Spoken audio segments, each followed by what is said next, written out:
Oh man. Peace, peace, peace, peace, peace to the family. Peace to the family. Peace to the family. Let's allow the people to get up in the room. Let's allow the people to get up in the room. Let's fill up the room. Man, I gotta talk to the family today. I wasn't gonna go live till about Wednesday or Thursday, but after that Umar Johnson situation, I said I'm gonna have to come out and talk to the people, man. I'm definitely gonna have to come out and talk to the people. You got the situation with Umar Johnson. You got the situation with the what was it? The Haitian girl, the Haitian girl that called Black Americans dirty. You got her, man. You got reparations that's been given out in Evanston, Illinois, and it's being challenged by the W folks. The W folks is coming out there and they're challenging it. Let's fill up the room. Y'all know the rules as you come in. You got to state your city. When you coming in, I need you to state your city, man. We all over America, man. We all over the country, man. If you from another country, man, you down with FBA, state your country. Everybody, if you from another country and you understand FBA and what we about, state your country. But as you come in, I need everybody right now to fill up and let's do the do. Hold on a second. Let me put this thing on here real quick, real fast, as we allow people to get up in the room. Hold on, let's do that. Let's move this over here. Yep. So we got the people come up in the room. And make sure you guys, as you come up in the room, make sure you guys hitting that like button. Hold on, let me make sure my thing works because I don't see no comments. I see people in the room, but I don't see no comments. Hold on.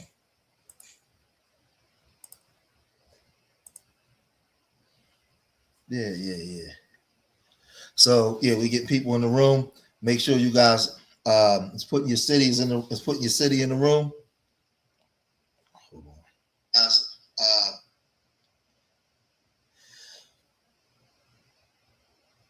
Okay, here we go. There we go. There you go. I was wondering, I was getting worried. I'm like, where the comments at? We got 61 people in here, boy. Nobody's saying nothing. All right. So yeah, as you come in, make sure you guys is putting your city. We got North Miami. Hey, listen, y'all see that video I put up early, man, with all that snow that we got outside here in Philly.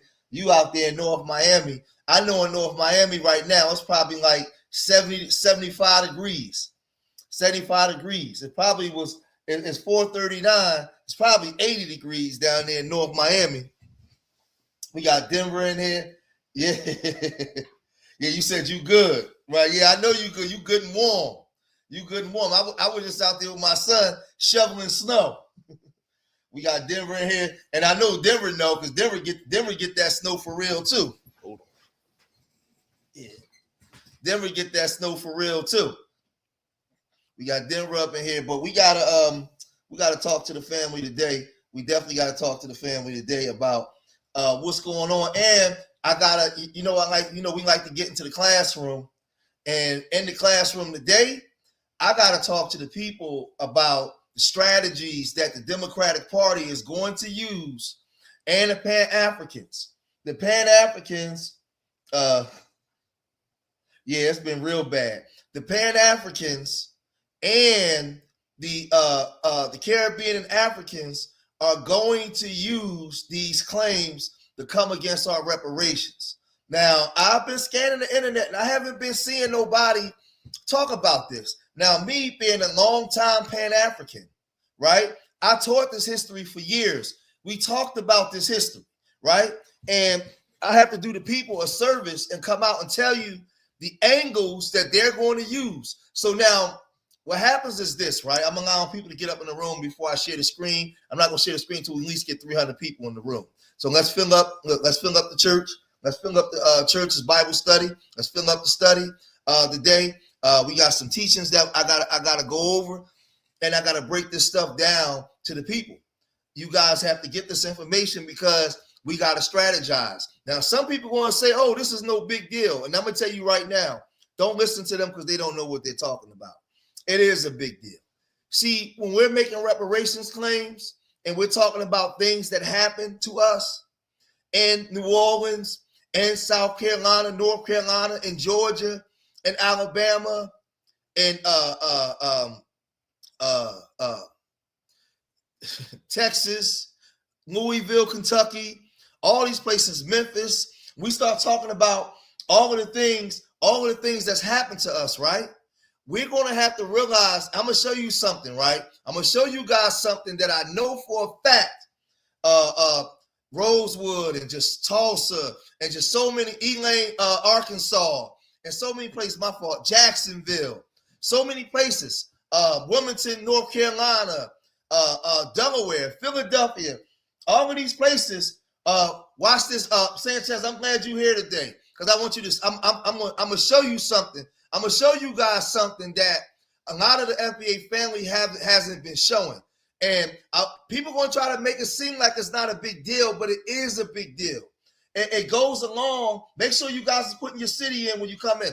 It goes directly along with our claim as to who foundational Black Americans are and how far your lineage go back and where does your lineage go back to. Now, this is the thing. Our story here in the hells of North America is our story. But who are we and where did we originate from? Where did we start, right? Who are your descendants, right? Who are your descendants? This is where it gets difficult.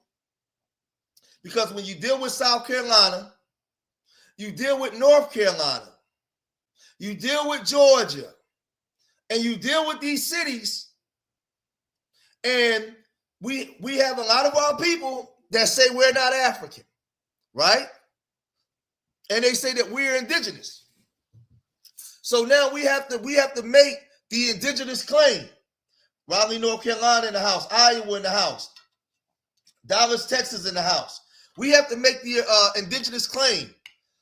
And in making that indigenous claim, we have to be able to prove it on paper and take it to the Congress floor and get things passed, right? But one thing that the Pan-Africans and the Caribbean people and the Democratic Party and the Black Church and all the ones that disagree with us, they're going to be able to say, hey, the Charter of South Carolina was created by Caribbean people that came from Trinidad. They brought these slaves here. Now, what we're going to say, we're going to push back and say, yeah, but we was indigenous. We're going to have to be able to prove that. But they're going to say that if you from South Carolina, your ancestry started from not just from Africa, but from Trinidad, the Caribbean. That's what they're going to say. So then the Caribbeans are going to say, well, your great-great-grandfather has claim to reparations in America because your lineage goes back to the Charter of South Carolina, right?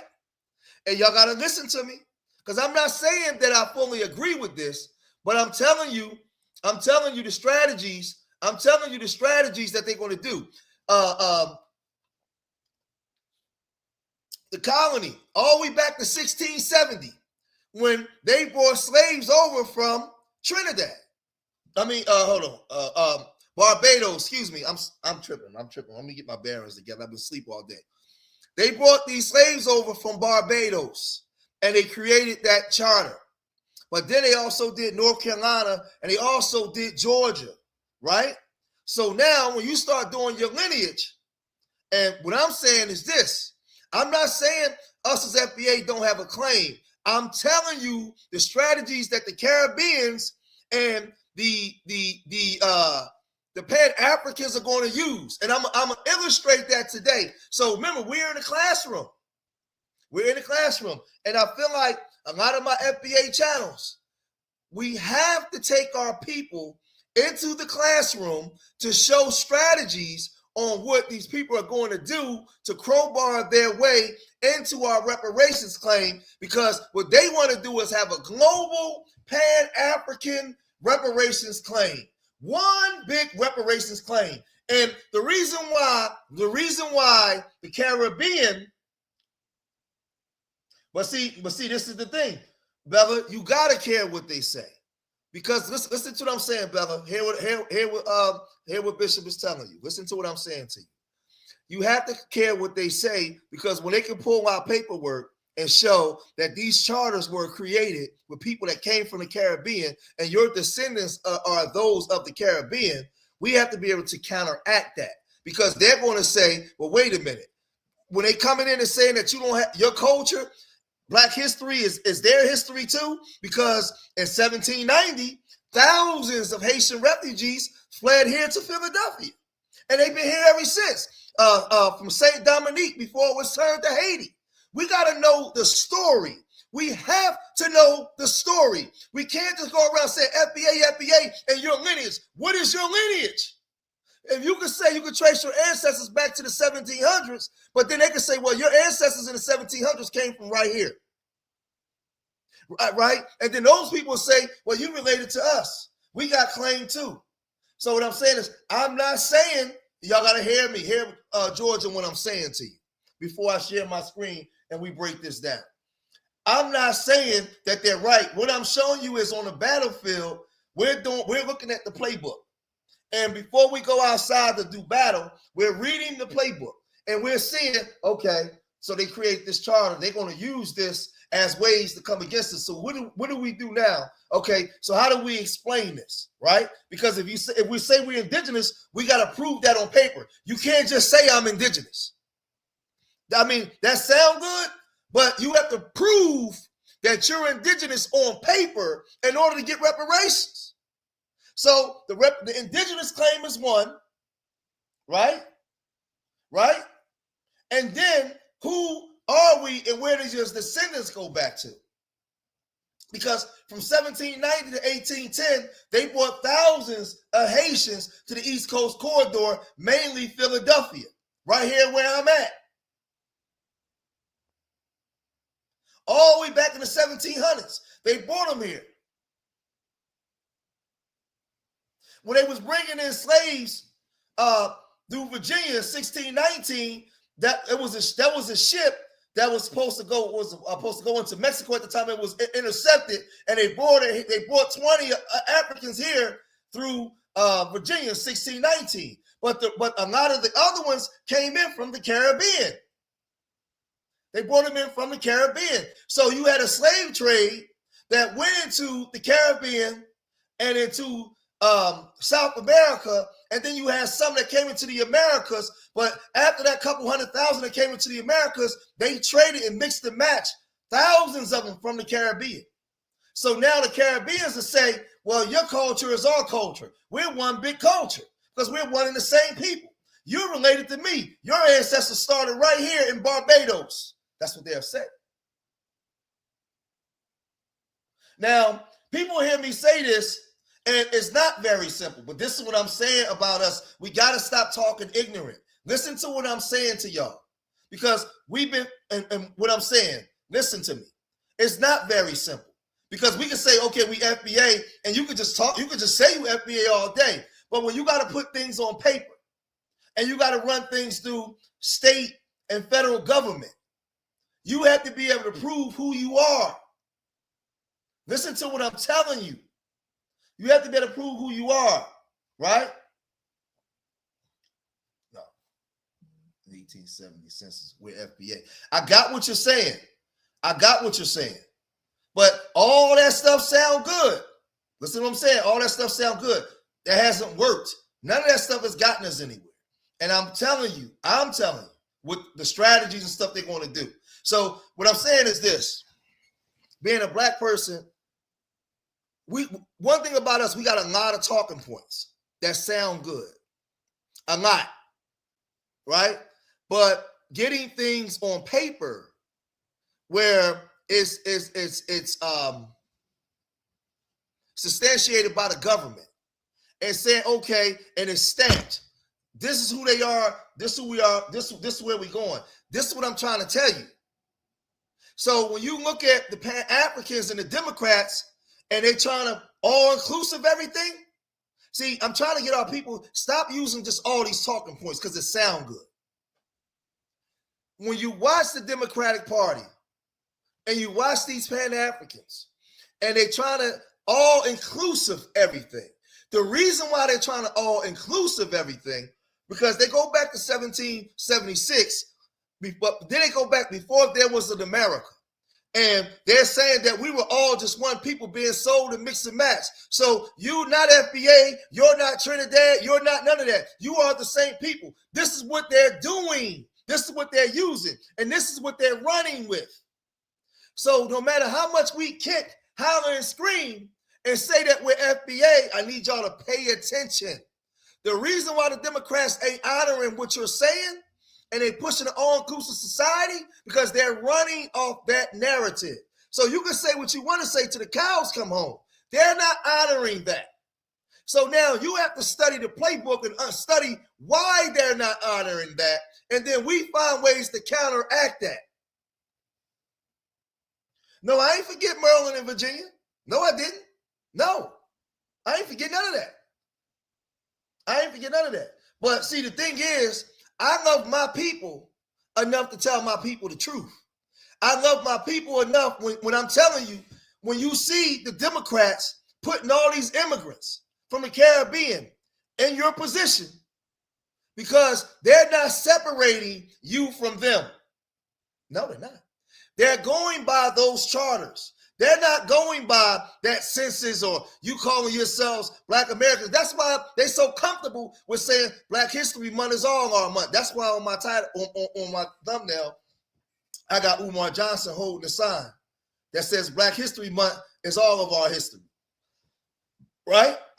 I'm telling you. So what I'm saying is we like to use slogans that sound good. But I'm telling you, on the battlefield,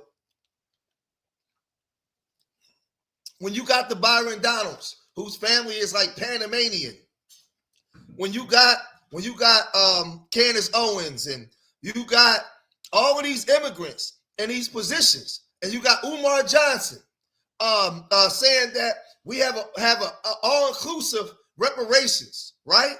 I'm telling y'all where they getting this from. When they come over here and say that we don't have no culture, I'm telling you, they're saying that our culture is their culture, because they're saying that we brought that the culture that we have in America, we brought from Africa to the Caribbean to the Americas. Now, I'm not saying that we should agree with that, but I'm telling you the tactics and strategies. And when you go to argue on paper, they're going to come with their paperwork and saying, well, these are descendants of such and such. They started in Barbados. And we're going to say, no, we started right here. And we're going to show paperwork. So these are the things that they're going to do. Right? Yep. So, I mean, I get the dolls rolls and we got all those things. I get all that. But why you think like a lot of these channels, right? A lot of these channels don't even a lot of damn, I'm stuck on stupid today. The indigenous channels, the indigenous brothers and sisters, they don't support FBA like that. They're not out in large number in support of FBA because people are going off their tribal things and connecting paperwork. So I get the freedmen part, right? The freedmen part and the freedmen paperwork, I get it. No, what I suggest is we study the timelines and the paperwork. But what I'm saying, Friedman, is this. That's a great question. Hold on, with Brother Friedman. He asked a great question. So what do I suggest? We got to study these charters and when these charters was created, what year did they bring these slave people over? Now, if you have the indigenous claims, you have to be able to prove that maybe you may say I'm Tuscarora. Maybe I'm Lenape. Maybe I'm, Iroquois, or maybe I'm one of these different tribes. You have to be able to prove that with your paperwork. You have to be able to prove that. Maybe I'm a Cherokee. You have to be Chickasaw. You have to be able to prove that. You can't just keep going saying I'm this. Okay, I hear what you're saying, but that don't mean shit. You got to be able to prove it. Because what they're going to do to shut us down is, and they're doing it in front of our face with this all-inclusive stuff. all this all-inclusive society, all this Democrat all-inclusiveness, and they're branching and putting all. Now mind you, what they're doing is this, right? We have a slave story. We have our story of what we've been through. Our story is our story. See, let me back up for a minute. Let me back up for a minute.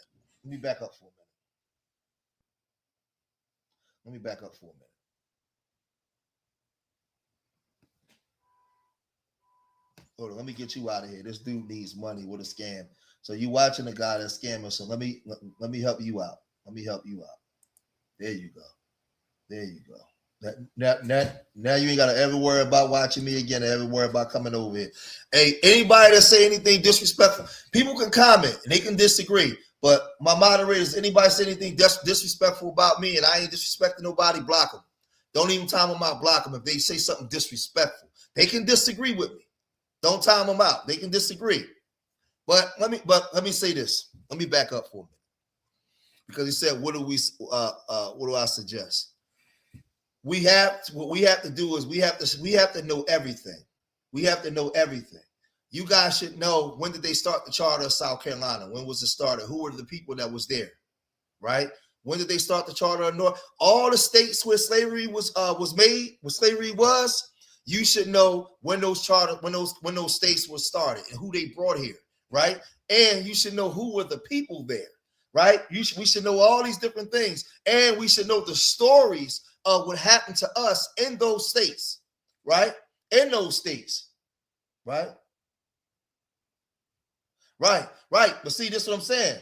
My brother said, don't drop me. Hold on. My brother said, because don't drop me in Africa. My people are here. I get what you're saying, but you're gonna have to prove that. And this is what I'm saying. I'm at a place where we being about it.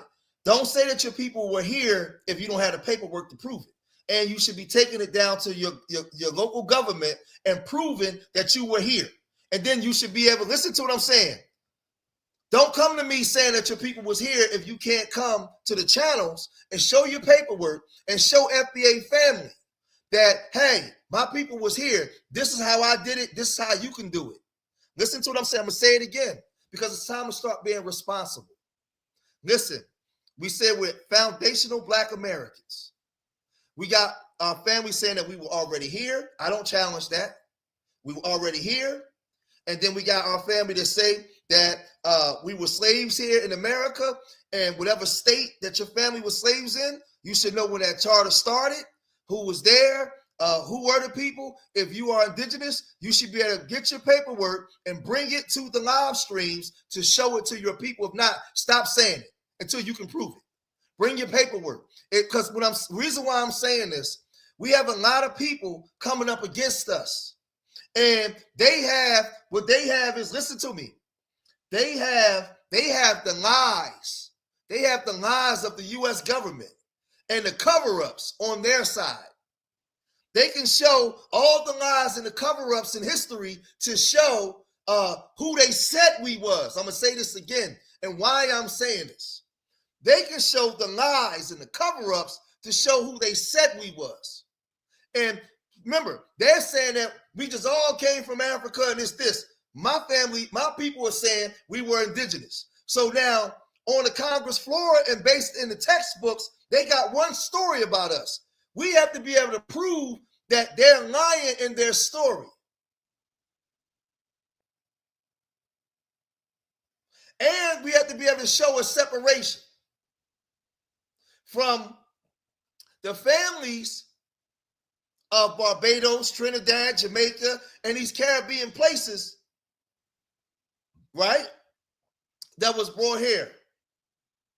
It's imperative that we do that. It's important that we do this.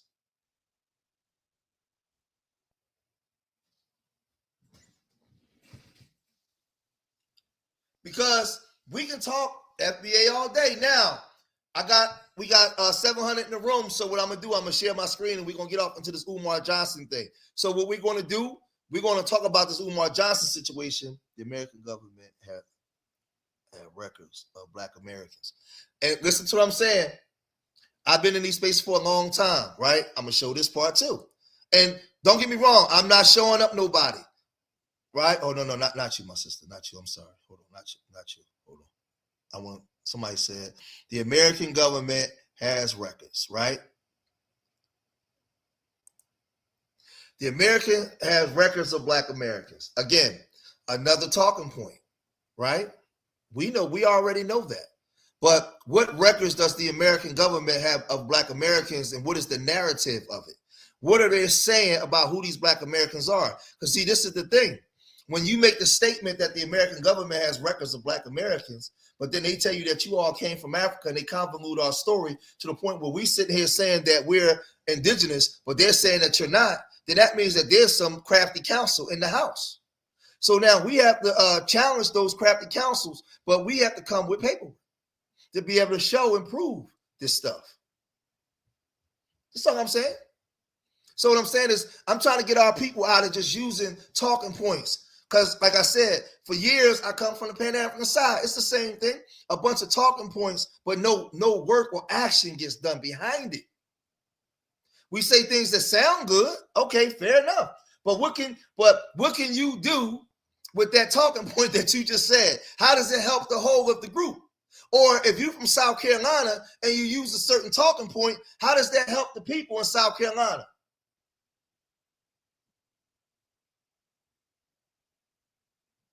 The paperwork ain't recorded in history, because if it was, people would be using it right now.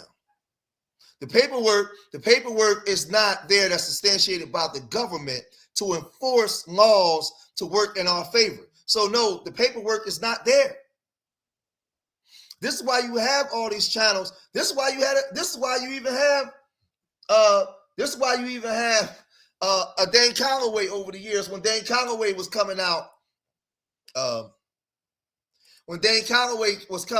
and he was teaching certain things and was showing you how to get paperwork, right? But see, this is what I'm saying. You saying yes, it is, but prove it. See, this is what I'm saying, and this is what I'm saying to our people. What I need you to do, Black, and I'll give you my email address. You can come and we can do an interview together, and you can show me the paperwork, and you can show me everything that you're saying, substantiate it, and show us how we can go to the United States government with the paperwork that you're going to show that's going to create the change that we need. I'll put my email in there, and you can come up on the next live stream, and you can bring the paperwork and say, George, this is the paperwork. This is what we need to do in this state. This is what I'm saying. We got to start holding each other accountable, because we got to get things done, because we don't have a lot of time. Make sure you guys, and don't get me wrong. Don't get me wrong. But see, this is what I'm saying. It's not about calling me now. I need to see what you did with the work. I need to see what you did. So I'll drop my link. Tell me in the chat what did you do with the paperwork, that you can say, well, in my state, I did this, FBA family, and this is what we can do going forward, because I got this by using the paperwork that's already out. This is what I'm saying. No. This is what I'm saying. Hold on. Hear what I'm saying? I'm not trying to play you. I'm not being disrespectful to you or nothing. What I'm saying is we're in the classroom right now. We're having a conversation. So I don't want you to think that I'm being rude or disrespectful to you. What I'm saying is this.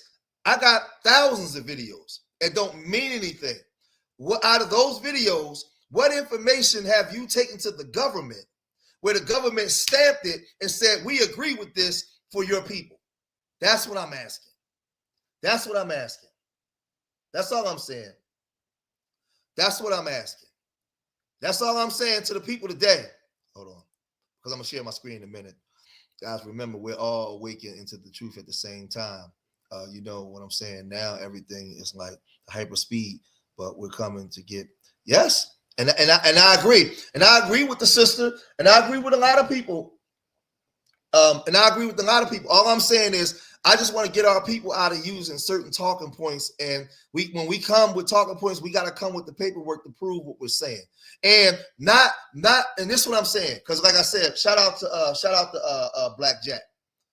What I'm saying is we got to be able to prove what we're saying, that the state and the federal government is recognizing what we're saying. That's what I'm bringing to the table. That's the part that I'm saying to the family today. Yes, we need a true living formula that can be passed other than talking points. Because and I hope that everybody here understand what I'm saying. Because the Democratic Party and the educational system is going to come after us because they have a certain narrative that they're going to run with. That's all I'm saying.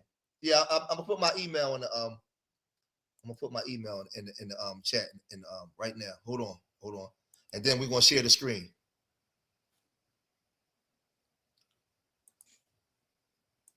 Hold on.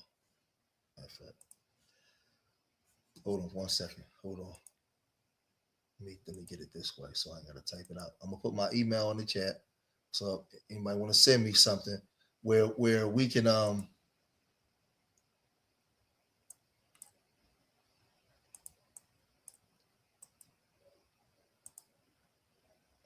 all right, hold on 1 second. Here I come, y'all. That's my email. Because what I'm saying is this: I could interview brothers and sisters that, and this is what I'm saying with me, because I've been in the social media space for a very long time, right? For a very long time. I don't want to interview people that come and just say, "Hey, this is what we are," and you show me paperwork. I want to interview people that took their paperwork to the United States government and they got it stamped by the United States government that they're honoring this paperwork. If not, I don't want to interview, because I want to see, I want to know what works and what don't work at this point. I've heard all the stories from the Moors, the Hebrew Israelites, the Black church. I heard it from everybody.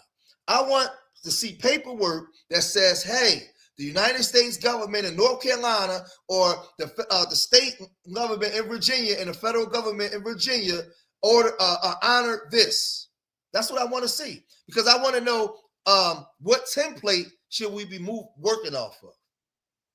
Because you got reparations claim that's been on Congress floor for decades, and they're not moving. It's not working. That's all I'm saying. So I don't want nobody to take what I'm saying as if I'm talking down to anybody or I'm saying nothing won't work. That's not what I'm saying. What I'm saying is I want to see tangible. I see my indigenous brothers online for years. I see my Hebrew Israelite brothers online for years. I seen my Moorish brothers online for years. All George Macon is asking, show me something that you took to the government that works that we can use. That's not talking points. That's not paperwork saying I think or we could. No, this worked. This worked. That's all I'm saying. But let's share the screen. Hold on. Now here go the Nigerian. You know what's funny about this guy right here? Hold on. This troll right here. This the guy right here ain't got nothing else better to do for himself. None. I don't even want y'all to block whiny FBA syndrome. Let them. You know what? I want my chat room. Let whiny FBA syndrome Nigerian troll all day, because he don't have nothing else better to do. He ain't got no woman or nothing. Just let him troll all day. Let him troll as much as he want in the chat room. Everybody just ignore him. But Nigerian family, you can do whatever you want to do in the chat room, man. You can do whatever you want to do. Don't nobody even pay him no mind.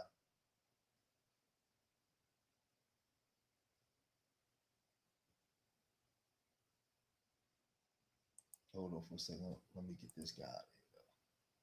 Yeah, thank you, my brother. Hold on, because we already shared the screen. We're about to get off into it, and thank you, understanding what I'm saying, because I've been in these spaces a long time, and I understand what's coming and what they're about to try to do. Hold on, what the heck? Wait a minute, what the hell? Where my Umar Johnson joint at? Oh man, hold on 1 second, y'all. I'm gonna share the screen. We got 800.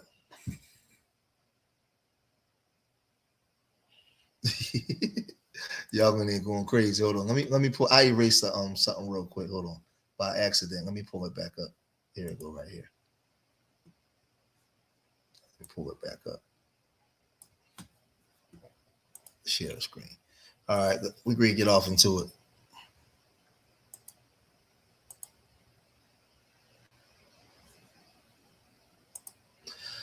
So now, before I start this, right? Before I start this, Umar Johnson is going to prove my point. Now, I talked for 35 minutes just now about tangible things that we can bring to the table. And shout out to all my FBA brothers and all my FBA sisters, but and all the FBA channels. But I'm going to show you the strategies and tactics that they're going to use, because their job is to keep the system in place. We're trying to disrupt the system. Remember, I always tell you guys, right? We're trying to disrupt a multi-trillion-dollar business. These people's job is to keep the business intact, right? Keep the stories intact. Where come people like us, the Dane Callaways, the Top Cats, and all these other brothers and sisters across? We're shaking things up. We're going against the grain. So now you're going against a multi-billion-dollar system that's in place. And people are like, no, that's not the way. So now let's listen to what Umar Johnson is saying, right? And this is going to prove my point. And of a movement called FBA. Okay. Pan-Africanism and FBA. Mm-hmm. How do they contrast or complement one another? Okay. Well, first of all, Pan-Africanism is the black man's oldest formal political ideology. We gave birth to the first free, independent black nation. Hold on for a second. Hold on for a second. Real quick. Because I don't play this stupid. Come on with the dumb stuff. I'm not giving them talking points. I'm showing you what they're using. I'm showing you what they're using, the talking points that they're actually using. And I'm educating the people, the strategies that they like to use, using kind words, right? But they're trying to play it, right? So we're going to break this down piece by piece. In the world, Haiti, right? Pan-Africanists are some of your greatest black leaders, your greatest black organizers. If you're looking at achievements, nobody compares to Pan-Africanists. Nobody. Hebrews, Moors, Nawapians, Gods and Earths, Nation of Islam, I love them all. Nobody compares to Pan-Africanism. If you want to go achievement for achievement, you can put all them together. You don't touch us. Okay. And I say that respectfully, but it's the truth. Okay. ADOSFBA, respectfully, I'm going to go with both groups because they represent basically the same thing, but there are differences, right? So ADOS. Which is a descendant of slavery. No, they're first. FBA comes later. Okay. Okay, but they both exist. FBA is more popular, right? Okay. ADOSFBA. I don't have a problem with the American African people seeing the need to make it clear to other branches of the global African family that when you come here, you need to be clear that we built the house and rolled out the carpet for you. Be respectful in my home the same way you would want for me to be respectful in your home. So the concept of that American African identity, I have no issue with it. It needs to be done. It needs to be said. This is not new. What is new about it is the adversarial stance that they are taking towards African immigrants who come here from the diaspora, and the energy that they give them, the negative energy that they give them, which supersedes the negative energy you give to the white man who enslaved you then and oppresses you now. There's nothing a continental African immigrant can do to me that can supersede what the white man has done to me. Now, he's already running interference on FBA because, remind you, he's a Pan-African. And when this thing kicked off, we wasn't coming after Africans. Africans wasn't even mentioned then. We was talking about the Hispanic immigrants that was overrunning our communities, that was coming here practicing anti-black racism on us. We was talking about the sellout Caribbean folks that was coming here undermining us. Not all people, They crowbarred themselves, and I'm gonna show you why. They crowbarred themselves into the conversation because they believe that we are nothing but an amalgamation of them.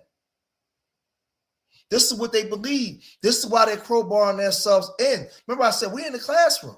So when I'm telling y'all remember, you notice how they always say they get mad at the black people that say that we're indigenous, right? They get mad at the black folks. The reason why they get mad at you because they're telling you that you're not indigenous. Your people came from the Caribbean via Africa. That's what they teaching you. So now when you start having these claims, they're crowbarring themselves in because they're saying, yeah, we know that you were freedmen here in Americas, but you came from slavery that was in the Caribbean that was started in the Americas. You came from right here. They took slaves off a plantation in Barbados and sent you to America. This is what they're saying. This is what they're saying. You got watch, and I'm gonna prove this. There's nothing a Instead Caribbean, of trying to Central South American African immigrant can do to me that can exceed what the white man. You heard what he said, Central South American immigrant. Now listen very closely. And has done to me. So why is it I can have so much vitriol, hatred, disrespect, animosity towards someone who looks like me just because they came from another place? When the white man who's responsible for my hell here, I'm never giving him half that energy. And then on top of that, it's contradictory in this way. You still identify with the white man. You are a Black American? Since when? So you'll call yourself an American, but you'll never call yourself an African. Think about that now. After all, hold up, we got 883 people in the room, but we only got 200 likes. I need everybody to hit that like button right now. If y'all want this information to get out there to the people, come on, man. Everybody right now, we should have 800 likes in here. We got 879 people in the room. Everybody right now, if you ain't hit that like, it don't cost you nothing. Hit that like button. It's free. Right there. Take that hand and hit that like button. Everybody hit that like button right now. Right now. I'm looking at it. I'm looking. Everybody hit that like button. Come on, we should be going up. Everybody hit that like button. So everybody hit the like button because that's how you get the information out there. So let's keep going. Everybody make sure you hit that like button. And Nigerian Foundation is still trolling, y'all. Let them troll all day. Don't pay them no mind. I've been through in this country, I'm still going to wave their flag. After all I've been through in this country, I'm still going to use their colors. After everything I've been through in this country, I'm still going to identify with the plantation and call myself an American. So I don't have an issue with the concept. So what should we call ourselves? Africans for years been telling us that we ain't African. They don't even call themselves African. They call themselves by their tribal names. See the hypocrisy? He lives in America. His school ain't in Ghana. He right here in America talking his talk, right? He not even down in Barbados. He not even down in Trinidad. He not in none of these places, right? He right here in America, paying taxes like everybody else, but got the audacity to say that we shouldn't be calling ourselves American. But watch what he do. Issue with the strategies. And what about if someone is saying that, all right, we look at anyone that is putting in our place and getting access to resources that belong to us because they built their cold wealth off coerced labor from our people, but you can come in as an African, as a quote unquote immigrant and get certain access to things that maybe the foundational Black Americans, what they call themselves, believe that, that's our stuff. And so I don't look at the African any different than I look at any other, ethnic group that comes over and tries to take that place. If that's the case, where is your campaign against the Latinos? Because I don't see it. Where's your campaign against the Caucasian immigrants? I don't see it. Where's your campaign against the South Asian and North Asian immigrants? I don't see But see, so let's, what I think fragmented everything is the reparation talk. And so I think the reparation talk, a lot of the foundational, and I'm, you know, I could be speaking out of school, but my limited understanding of it is, I think that they believe that the reparations belong to descendants of slaves. Well, I'm going to say this as a pan-Africanist, because we invented the reparations fight. It don't come from FBA. It don't come from ADOS. This was around before they were born. You feel me? Pan-Africanists gave birth to it. Reparations for me is not about different groups and sects of the race fighting for their crumb off the big pie. This should be one fight, one reparation. Do you feel me, Loon?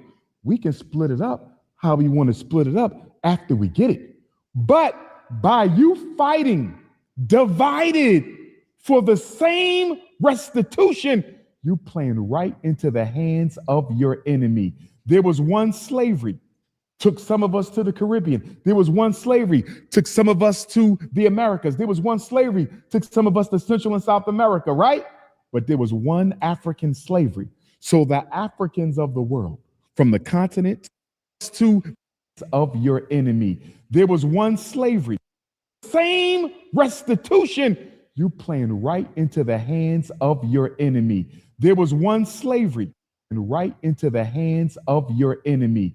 There was one slavery, and right into the hands of your enemy. There was one slavery, took some of us to the Caribbean. There was one slavery, took some of us to the Americas. There was one slavery, took some of us to Central and South America, right? But there was one African slavery. So Americas, there was one slavery, took some of us to Central and South America, right? But there was one African slavery from the continent. So the Africans of the world, from the continent to the British, Canada had slavery, Australia had it, right? We should all come and sit down. Now, listen to what I'm saying. Listen to what I'm saying. Let me make the screen big for a minute. Let me tell you something. So we have all the FBA channels, right? And we're out here and we're talking and we're teaching. But based off the school books and was taught and what these parties are supporting, right? What these parties are supporting, they're supporting his talking points, right? We were all came on a boat and they had different drop-offs, right? Different drop-offs before America was established. And they start creating these charters and these people moving us around and selling us and mixing and matching us, mixing our lineage up and everything. This is what he's saying. Listen to what I'm telling you. I'm not saying that you got to agree with it, but I'm telling you what they're doing. So when you see these Caribbean folks saying that Black History Month is all of our month, when you see them mentioning Marcus Garvey and Shirley Chisholm and Schomburg and all these people, they're saying that your story is their story because your descendants are their descendants. This is what they're saying. Now, you may disagree, but I'm telling you the strategies that they're using to come up against foundational Black Americans. And you know what they got on their side? The system. Because that's what the system is saying. These are the lies the systems has told. So we can use Tether, but I'm showing you the playbook that they're using to come up against us. Because they're going to say your lineage based what? You from where you from? You from South Carolina? You from North Carolina? You sure you can track? So you telling me you can trace your lineage back to where? Well, then you're see what I'm saying? So what they're trying to do is have a unified reparations claim or a unified reparations clause. We're trying to separate from that. But in separating from that, you're not just separating from something. You're separating from a multi-billion-dollar industry or a multi-billion-dollar lie that's been set in place for hundreds of years to keep the people in this position. This is what you're trying to separate from. You're separating from a lie that's been told in all the school books, everywhere. So now you're going against the grain. And now we're going to have to be able to prove what we're saying. That's the only thing I'm saying to the people. And they try people like him out here to come out here and say this stuff. Let's get back to him, though. Let's fight this together. See, I think they reject You it. would get it quicker. Yeah. You would get more because guess what? It's a united front. but because we hate each other more than we hate racism. Because we hate each other more than we hate racism, I don't want to unite with no Black Africans. I don't want to unite with no Caribbeans. And you got Africans saying the same thing. I don't want to unite with no descendants of no slaves, right? I want to fight my own thing. So ECOWAS got their own fight. Black British got their own fight. Canada got their own fight. Black America got their own fight. And it's sectionalized, sectarian. That's what I'm saying. Nobody communicating with each other. So the white man going to play his old game of what? Divide and conquer, separate and rule. That's why I wanted to have a conversation about the FBA and the Pan-Africanism, because that's what's going on.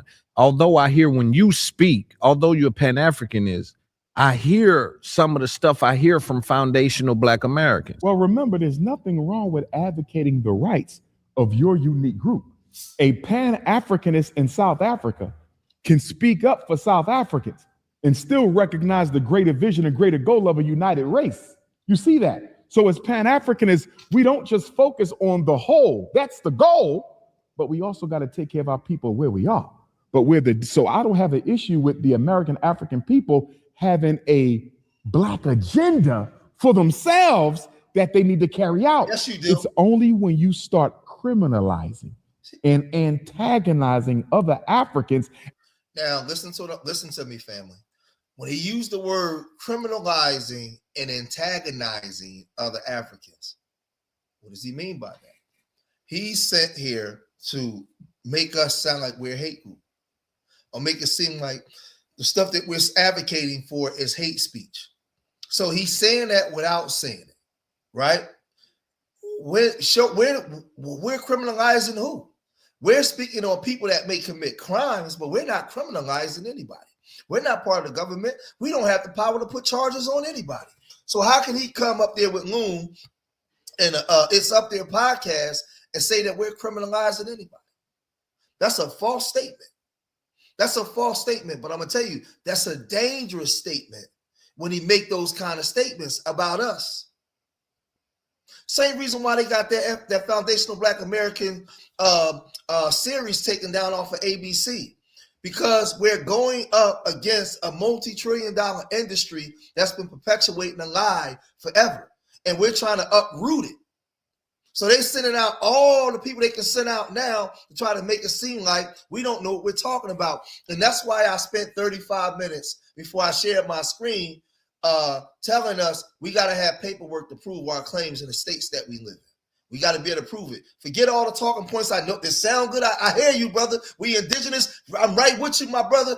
Foundational Black Americans all day. Yes. Where's your paperwork at, and where are we going? Can we take this to Maryland? Can we take this to Virginia now? Can we get these claims substantiated where we can start making moves now? What are we doing? Right? That's all I'm saying. I'm with you. I agree with everything you're saying, but I'm telling you what they're doing. Because they have a narrative, and the Democratic Party narrative is all-inclusive for all groups. And somebody said something in the chat that was important. Somebody said, you don't have Jamaicans have to say Jamaican Africans or Trinidadian Africans or Guyana Africans, but we got to say that we're African. They can have we can't say we American. They could be Jamaican. They could be all these different things. The reason why, hold on, before we get back to it, the reason why they can say that and they come over here and say you don't have no culture, because I'm telling you, family, they're telling you that you are them. You only here in America because they shipped you here, but you're them. You're them. So don't you dare say you're an American. You're an African. You can't have no identity because your identity is the Jamaican and the Haitians and all these other groups. Ain't nobody tell you can have an identity. Who the hell you think you are? I'm telling you what they're doing.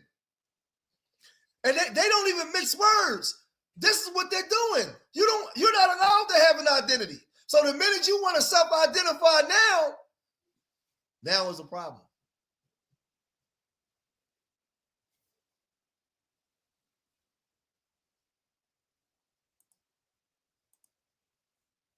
As if they're responsible for the condition you in. Loon, there's only 3 million African immigrants in this country. They are not the group most responsible for siphoning off from your set-asides. Right. You know who that would be? white women, homosexuals, and Latinos who they rarely ever talk about. And you know, and let me also say this, Loon. Let us be honest. What do we know about the psychology of oppression? The victim often imitates the victimizer. The oppressed often imitates the oppressor. What do I mean by that, Loon? I don't want to be the most oppressed person. I got to find somebody and put them beneath me so I can look down on them and mistreat them. And it's back and forth between Black Africa and Black America. A lot of this is victim consciousness. I don't want to be the lowest, so I'm going to victimize and step on the American African. I don't want to be the lowest, so I want to victimize and step on the African immigrant, because in America, we're the lowest. We are the lowest. Now you see how he insults us? We're being insulted, right? Because we're identifying with ourselves, and we don't want to be a part of a program that we know that don't work. We don't want to be a part of a system that we've seen fail, right?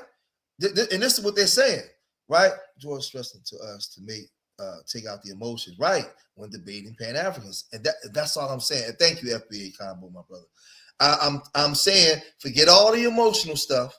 Let's sit back, let's look at it, but let's beat them with paperwork. Let's beat them with knowledge. Listen, we got proof to back up our claim, right? Because the way that we've been doing it hasn't been working, right? Now, there's things that is working, don't get me wrong, because the FBA movement now, we're forcing their hand, and I'm gonna prove it today, right? I'm gonna prove it today, but let's listen to some more. In the social order, I'm not saying we internalize that. Right. I'm saying that's the white agenda. Yes. We don't want to be the lowest. So rather than build myself up, my hospitals, my schools, my banks, my trains, my import export, you see that? My industry, my own trade market, stock market, rather than build myself up to compete with everybody else, I'm just going to demonize. But what if it's about, so I have somebody lower than me, because I want to do to somebody else. And see, the freedman was promised a lot of things that was supposed to be promised for us that was taken from us, right? Money stolen from us, banks, out of bank, everything was taken, right? Our systems were usurped. And this is why A. Philip Randolph was a restrictionist. And he understood what would happen when you start mixing our stories in with these other groups. What they did was take and say, no, your story has to be mixed in with those other groups because you come from those people. And they did it right in front of your face. And they're doing it right now in front of your face. Despite all the kicking and screaming you doing, they're saying, man, shut up. You're part of these people. And these people are going to speak for you because they're your people. And we're saying they're not our people. And they're saying they're not our people. But the government and everybody else saying, no, they're your people. And they get to speak for you. You get to have a first black president. That's Obama. That's your people. So I'm just saying. Just saying. And we're trying to now say, no, they're not our people. Else what the white man been doing to me. And we all have that disease. I'm speaking universally. Every African group in the world. Because remember now, I've met them all. They always looking for somebody to put under their foot. If I can't beat the white man, let them join them by having somebody under me too. So, but if it's about resources and reparations. So if it's about reparations, right, for Americans, descendants of slaves, because I agree with you. I think it shrinks the coalition when we have ADOS and FBA. And we got 900 and something people. We got 500. Let's get these likes up to at least 700, man. Let's get these likes up to at least 700. Let's go. Everybody hit that like button. Let's get these likes up to at least 700. The more and more likes we get out, the more and more they push this information out. I got to show you guys after this one, the reparations that was okay in Evanston, Illinois, and the W folks is fighting. Real quick, I give y'all a little glimpse real fast, right? Illinois City's reparations plan is misguided, divisive, and likely unconstitutional. So sit still. We got to go over this. We got to talk about Evanston, Illinois, and the reparations that's been okayed in Evanston, Illinois. It's not a lot, but it's a start. It's not a lot, but it's a start, right? Illinois' reparations plan is misguided and divisive and likely unconstitutional. So after we finish breaking down this Umar, we're going to segue right over to that, right? So let's get back over here to this Umar thing. Pan-Africanism and regular just black people who ain't doing none of that. Pan-Africanism, our focus is the whole. We're the only philosophy in inclusive the world that is inclusive of everybody. Nobody else has that. They want to make you a Hebrew. What strength is that? They want to make you a Christian. They want to make you a Muslim. We don't have that. We believe in freedom of religion. We are about unity of the race. We see the African race as a family that we want to be cohesive. We play in the long game. And we are the only philosophy that has ever been pointed out by the white man as being a threat to his system. You ain't gonna see no FBA on no documents. You ain't gonna see no ADOS on no documents. You ain't gonna see no Hebrew, no more, no WAPI, and none of that. That's because FBA just started. Of course, you're not going to see FBA on the documents right now because people decided to step away from the Pan-African stuff because we found out that it's not working. It hasn't worked. It's been a colossal failure. But he's here pushing that narrative to the point where he want to create a whole new FBA movement, right? To undermine FBA and our efforts, right? But this is what I'm saying when you're dealing with these agents and how they're sent. Right? They're sent here to cause disruption. And I love them all. But what the white man said in his security memorandum was what? We cannot allow the black African and the black American to unite at all, culturally, economically, or politically. If they do, that would significantly undermine our global agenda. Yeah, see, you're looking at it from a global perspective. Is the threat, not this other crap. You don't care about none of that stuff. So, but you know what's funny with this? He's saying that Pan-Africanism is the threat. But those tribes in South Africa don't even like each other. They don't get along. They're fighting against each other. Pan-Africanism is not being followed by Zimbabwe and South Africa or Mozambique in South Africa. No. Nigeria and Ghana hate each other. They don't get along at all. They're not practicing none of that. Most of the African countries hate Nigerians when they travel. And I'm not saying that to shade Africans. I'm telling the truth on what's happening.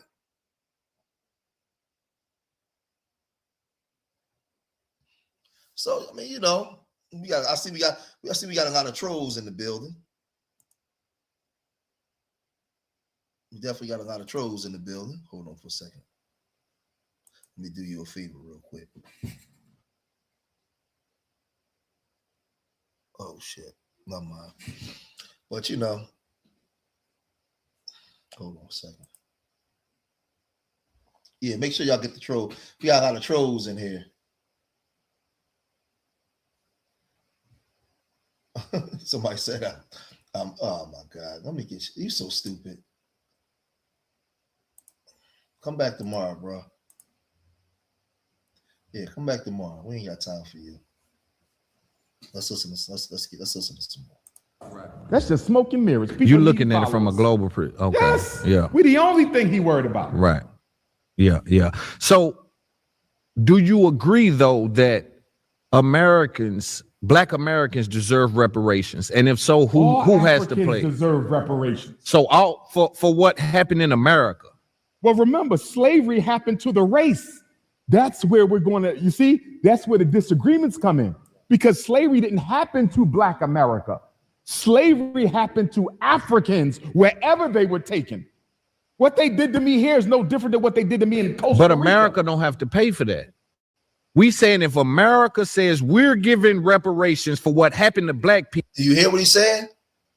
Listen, y'all. Listen to what he's saying.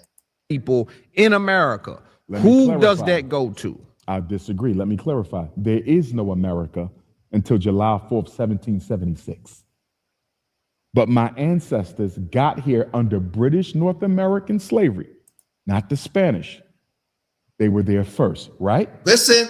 Spanish don't control the United States of America, right? Anglo-Saxons do. America was born of the 13 British colonies, right? That was born July 4th, 1776, Loon. So under whose control and dominion were we from 1619 until 1776? The British. Am I wrong? Who Jamaica want reparations from? The British. Listen to what he's saying. Where I'm going with this? Who Ghana want reparations from? The British. Who Nigeria want reparations from? The British States of America. Right? Now we're going to go back. We're going to listen to what he said again. I want y'all to listen, because what he just did, hold on, because I break this stuff down. Listen, we got 965 people in the room. I want y'all to listen to me. What he just did was take Black Americans and tell us that and amalgamate us, and from 1619 up until 1776, he took us and amalgamated us in as one group. So now when you say your lineage, he's showing you what I'm telling you. That's, see, remember I was telling you, I'm showing you their strategy. Your lineage is those people. That's why you have to call yourself African. So they could be Jamaican, Haitians, Trinidadian, they could be Panamanian, they could be, you got to be African something, because you belong to them. Listen to what he just said. Listen, because it ain't that hard. It ain't that hard. 1776. Come in. Because slavery didn't happen to Black America. Slavery didn't happen to Black America. It didn't happen to Black America. That's where we're going to, you see, that's where the disagreements come in. Because slavery didn't happen to disagreements come in. Because slavery didn't happen to Black America. Disagreements come in. Because slavery didn't happen to Black America. Slavery happened to Africans. Remember, slavery happened to the race. That's where we're going to, you see, that's where the disagreements come in. Because slavery didn't happen to Black America. Remember, slavery happened to the race. That's where we're going to, you see, that's where the disagreements come in. Because slavery didn't happen to Black America. Slavery happened to Africans wherever they were taken. What they did to me here is no different than what they did to me in Costa Rica. But America don't have to pay for that. We saying if America says we're giving reparations for what happened to Black people in America, who does that go to? I disagree. Let me clarify. Watch what I want y'all to listen. Watch what he say. And this is why I'm doing this stream, and why you have so much pushback doing Black History Month and everything else. Watch, this is their strategy. Roland Martin, everybody, this is the Democrats and these people Pan-African strategy. Watch what he say. Is no America until July 4th, 1770. America. Who does that go to? I disagree. Let me clarify. There is no America until July 4th, 1776. But my ancestors got here under British North American slavery, not the Spanish. They were there first, right? But Spanish don't control the United States of America, right? Anglo-Saxons do. America was born of the 13 British colonies, right? That was born July 4th, 1776, Loon. So under whose control and dominion were we from 1619 until 1776? The British. Am I wrong? Who Jamaica want reparations from? The British. Do you see where I'm going with this? Yeah.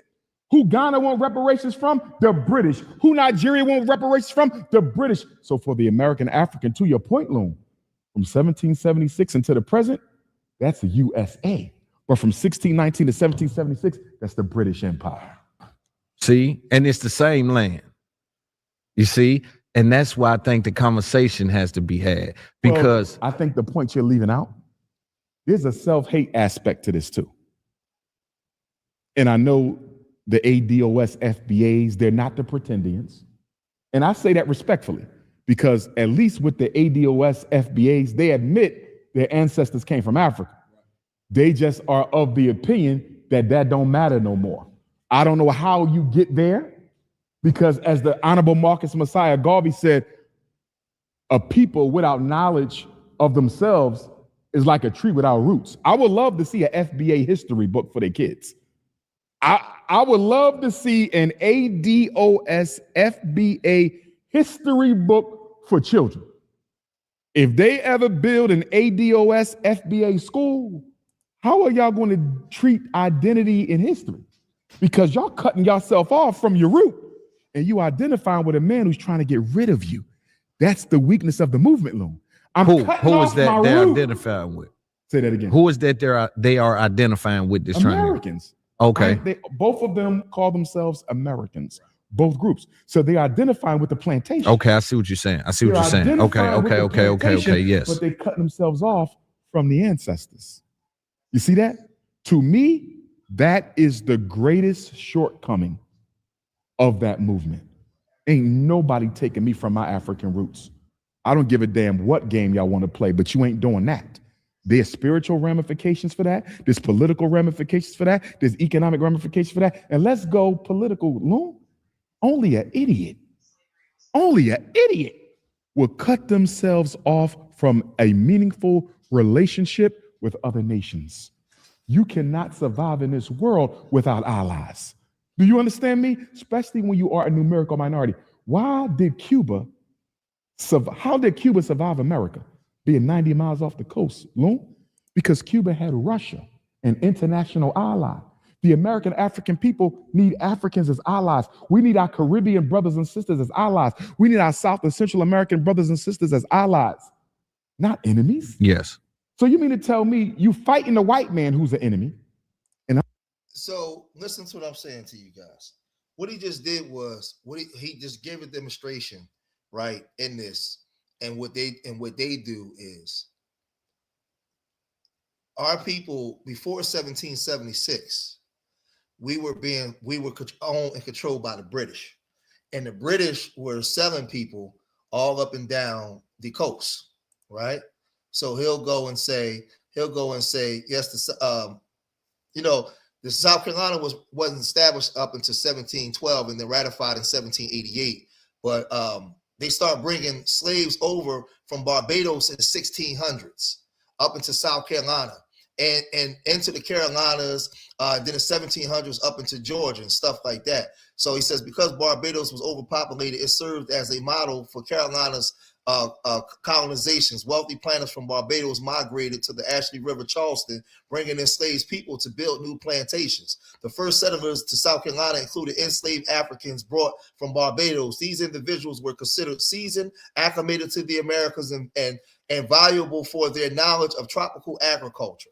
So the plantation system used in Barbados, driven by enslaved labor, was directly imported to the Carolinas. Early colonial agriculture focused on rice and indigo, relied on the expertise of these enslaved people. So these are the stuff this is the stuff that they're going to use, right? And the tactics that they're going to use to say that we don't know what we're talking about.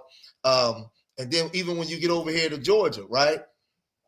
They're going to use the same thing, right? With Georgia. Georgia was was founded in 1733 with a ban on slavery. The colony quickly adopted it after 1751, heavily relying on enslaved people from the Caribbean and South Carolina to build its plantation economy. Many enslaved individuals in early Georgia were brought via the Caribbean, with 63% of imports to Savannah originating there between 1755 and 1767. So they're going to use these talking points, right, to say, wait a minute, man. No, your lineage go back to the Caribbean. This is why when we have these arguments with people, it's the same thing for North Carolina. Enslaved people who built North Carolina were primarily from West Indies, Africa, and surrounding British colonies. Virginia and South Carolina between 1749 and 1775, roughly 68.8 imported slaves came from the West Indies, particularly Barbados and Jamaica, 15.6% directly from Africa, right? So they're saying that these people were imported from Africa into the Caribbean and then shipped right up into the Americas. So what I'm saying is this, right? Hold on for a second. Let me do this. I'm not saying as FBA, we don't have our own claims. I'm showing you the strategies that they're going to use. So when you see a Umar Johnson start talking like this, hold on.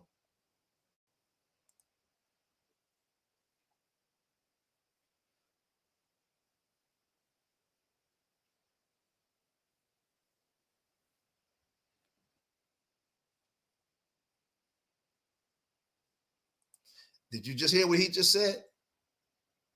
This is an educator. This is what they teach. Hold on. My fault, y'all. My fault. So y'all know we in the classroom. My fault. Disagree. Let me clarify. There is no America until July 4th, 1776. But my ancestors got here under British North American slavery, not the Spanish. Now, let me say this, because a lot of people can disagree with Umar, and that's fine. But what I'm showing you, listen, what I'm showing you is on paper, right? On paper, when you're dealing in the schools and what they teach this. So now you're going up against the system and the educational system, right? Because they're saying that the reason why we're forced to use certain talking points that other groups ain't, because they're saying that you ain't got no culture, bro. We brought you into the Americas from here. You are them people. You came whatever they was doing down there, that's what your ass brought up here. And then you started making your own culture based off of what you had going on down up here. But you came from them folks down there. That's your people. That's what they're saying. So this is what I'm showing. Because remember, we in the classroom. This is what I'm showing. And this is why you get these fools that talk the way that they talk. They were there first, right? But Spanish don't control the United States of America, right? Anglo-Saxons do. America was born of the 13 British colonies, right? That was born July 4th, 1776, Loon. So under whose control and dominion were we from 1619 until 1776? The British. Am I wrong? Who Jamaica want reparations from? The British. Do you see where I'm going with this? Who Ghana want reparations from? The British. Who Nigeria want reparations from? The British. So for the American African, to your point, Loon, from 1776 until the present, that's the USA. But from 1619 to 1776, that's the British Empire. Let me read my brother comment. A $10 super chat. Thanks. Doesn't matter who started it. The U.S. was officially formed in 1789. The inherit all liability of former government. Period. This is what I'm saying, my brother. I'm not disagreeing with you, but they're not honoring that. What they've been honoring is this part, and that's what they've been doing the whole time. They're not honoring none of that stuff. They're not honoring none of the things that they should have honored. That's why we still having these conversations to this day. So don't get me wrong. I'm not saying that you're wrong. I'm playing the devil's advocate today, and I'm showing you what the Democrats are doing. So hold on real quick, so that way people don't get a misunderstanding. I'm playing the devil's advocate today because all of our arguments and things that we see to get us upset, I'm showing you what the Democrats are doing.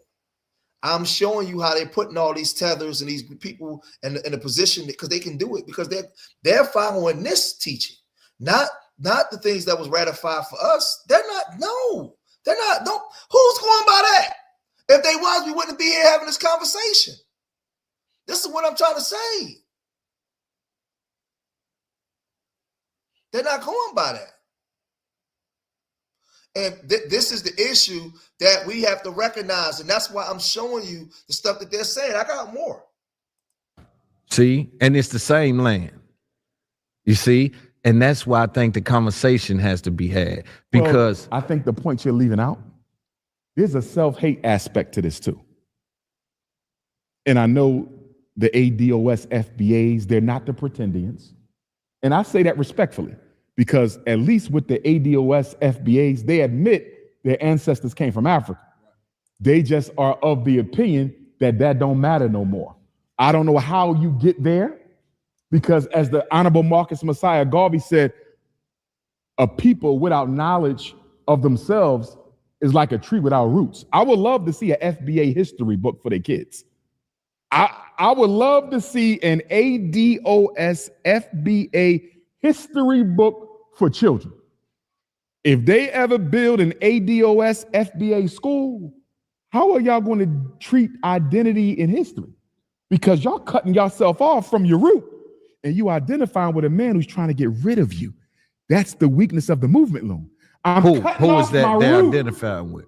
Say that again. Who is that they are identifying with this? Americans. Okay. Both of them call themselves Americans, both groups. So they're identifying with the plantation. Okay, I see what you're saying. Okay, yes. But they cut themselves off from the ancestors. You see that? To me, that is the greatest shortcoming of that movement. Now you heard what he just said, right? Can I show y'all something? Can I put a one in the chat if I can show y'all something? Can I show y'all something? Because I'm telling you what they're doing. Now, I agree with Tariq. I agree with a lot of the brothers and sisters are saying and showing, right? But I'm showing you their playbook, right? Watch this.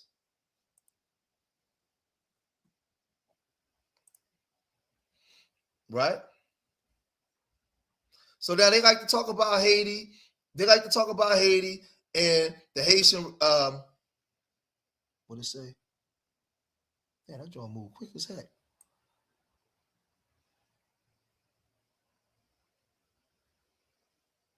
Yeah. Now I want y'all to see, right? I want y'all to see something. Right? Following the outbreak of the Haitian Revolution in 1791, thousands of refugees, including white colonists, free people of color, and enslaved individuals fled Santo Domingo. That was the name of Haiti before they changed it. For America and poor cities, roughly 3,000 refugees arrived in Philadelphia by the mid-1790s, creating a significant Francophone community, making it the largest refugee site for French families, right? Right? So I'm going to show you something, right? The Haitian Revolution, the most successful slave revolt. Hold on, let me move this over, right? And I'm doing this for a reason. The Haitian Revolution, the most successful slave revolt in the history of the modern world, caused large numbers of both black and white people to flee the Caribbean, with many relocating to the United States. In 1793, Philadelphia received hundreds of these refugees, including white slaveholders and their enslaved Africans. Foreign policy decisions also were made in Philadelphia, the nation's capital, during the 1790s. Therefore, on both the local and national levels, the Haitian Revolution played an important role in Philadelphia's federal period. Occurring on what was known as the French colony of Saint Dominique, the Haitian Revolution lasted from 1791 to 1804. The army's rebellions of slaves commanded by Toussaint Louverture from 1743 to 1803 wrestled control of the colonies from its white rulers. And after a series of brutal power struggles, Haiti eventually became the first black land nation in the Western Hemisphere. Refugees arriving from Saint Domingue had a definitive influence on the culture of the city. The Haitian immigrants of African descent added diversity to Philadelphia's black community. It became common to find people of color with French names, and the French language could be frequently heard on the streets. Also, the congregations of the city's Catholic churches, particularly St. Joseph's, became instantaneously biracial. Philadelphia residents, feeling sympathy for the whites who had lost their land and possessions, raised nearly 14,000. They raised some bread, right? The refugees were not exempt in these terms. The Pennsylvania Gradual Abolition Act of 1780. So there was controversy upon the arrival in Philadelphia. The act stipulated that enslaved individuals had the right to claim their freedom after 6 months of residing in the state. As a result, from Philadelphia, 1793 to 1796, there were 456 manumissions of West Indian slaves in Philadelphia, right? So that, hold on, let me go back, because it shows from 1790 to 1804, 1791 to 1810, 25,000 left there and came up into the East Coast corridor, particularly Philadelphia. Thousands of them came into Philadelphia. So the reason why I'm reading this, because I'm showing you guys their arguments that they're making when they come and try to say that we don't have no culture or no history, because they're teaching that we're amalgamated into them. So the reason why I was making these live streams and I was going off, because what they're trying to do is write us out of history. Our history don't matter, because our history is their history. Because what they're saying is, we don't even know if you was Barbadian or Trinidadian. They just brought you here and you just start talking like the people here. So they're saying that our story is their story. That's what they're saying. Umar's telling you this right here. Umar's telling you this. Roland Martin is telling you this. All of them been telling you this stuff. And this is why I'm saying what I'm saying. So when you see this pushback on Black History Month, and they call us African Americans, not just Americans, but nobody else got that African term on them, because we don't have no culture, no history based off of what they're trying to say. Our story is their story. It's a collective story. Our wins is their wins. I'm just saying.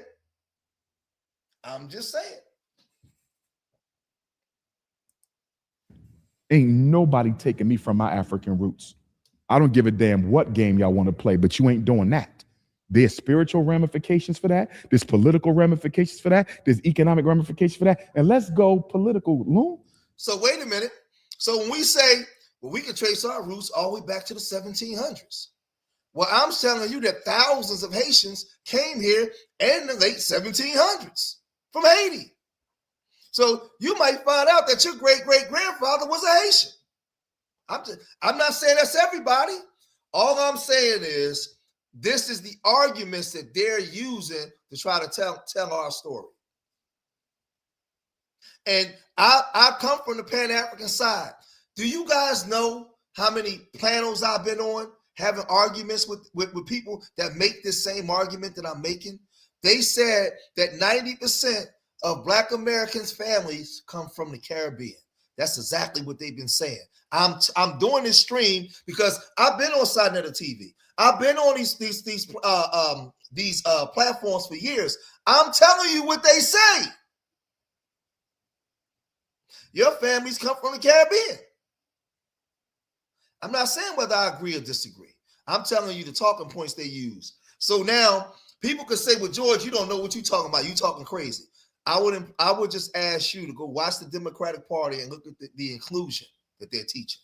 Is the reason why when it comes to Americans, they're doing inclusions. They're not holding the other groups to the same accountability they're holding you to. Ask yourself why. Ask yourself, why is the Black Americans always being held to a separate standard than everybody else?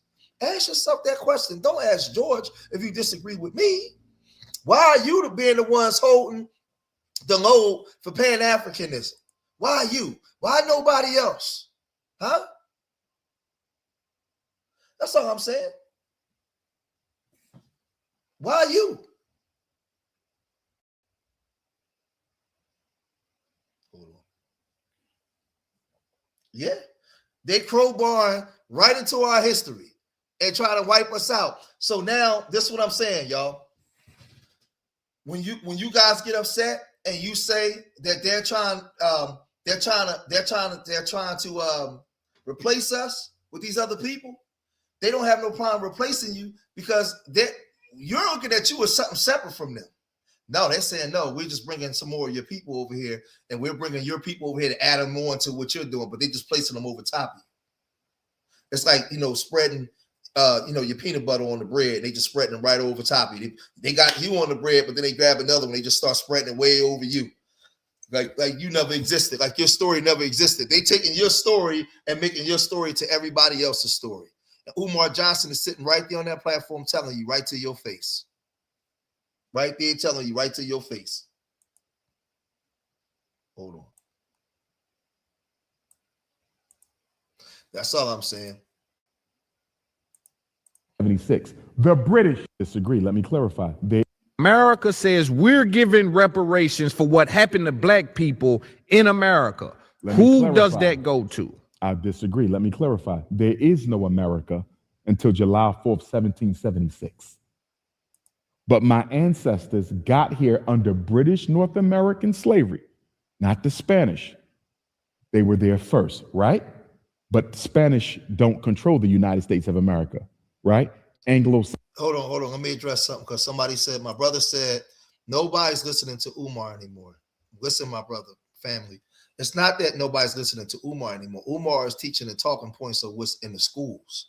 Umar is teaching the talking points of what the Black clergy teaches. Umar is using the talking points of what the Black power structure in America teaches.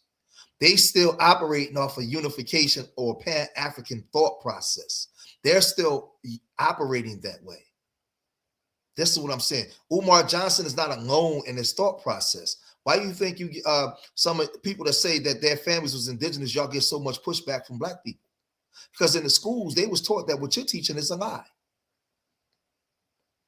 That's why you think you get so much pushback. Why do you think you're getting so much pushback trying to self-identify separate from what they told you was?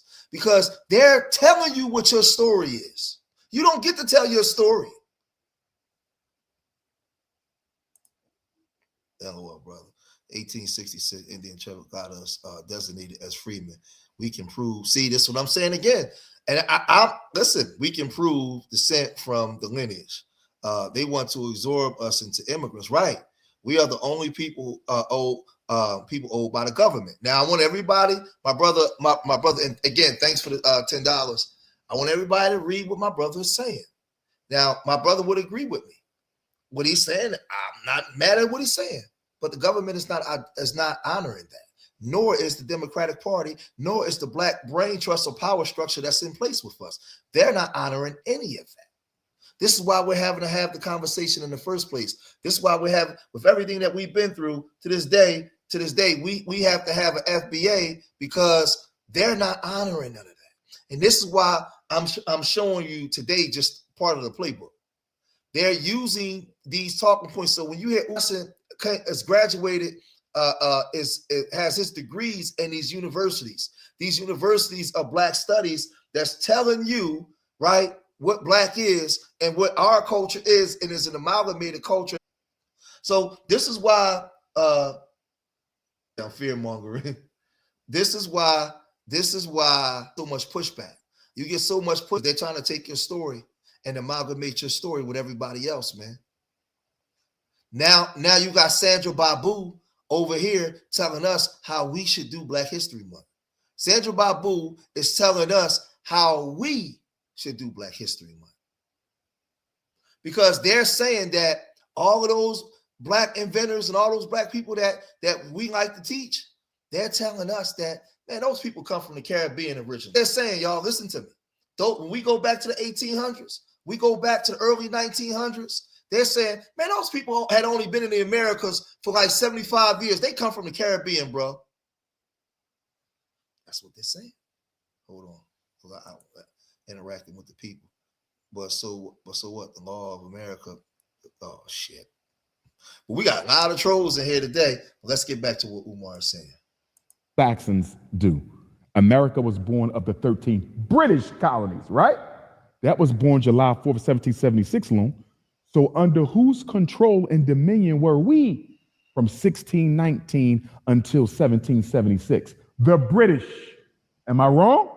Who Jamaica want reparations from? The British. Do you see where I'm going with this? Yeah. Who Ghana want reparations from? The British. Who Nigeria want reparations from? The British. So for the American African, to your point, Loon, from 1776 until the present, that's the USA. But from 1619 to 1776, that's the British Empire. See, and it's the same land. You see, and that's why I think the conversation has to be had, because I think the point you're leaving out, there's a self-hate aspect to this too. And I know the ADOS FBAs, they're not the pretendians.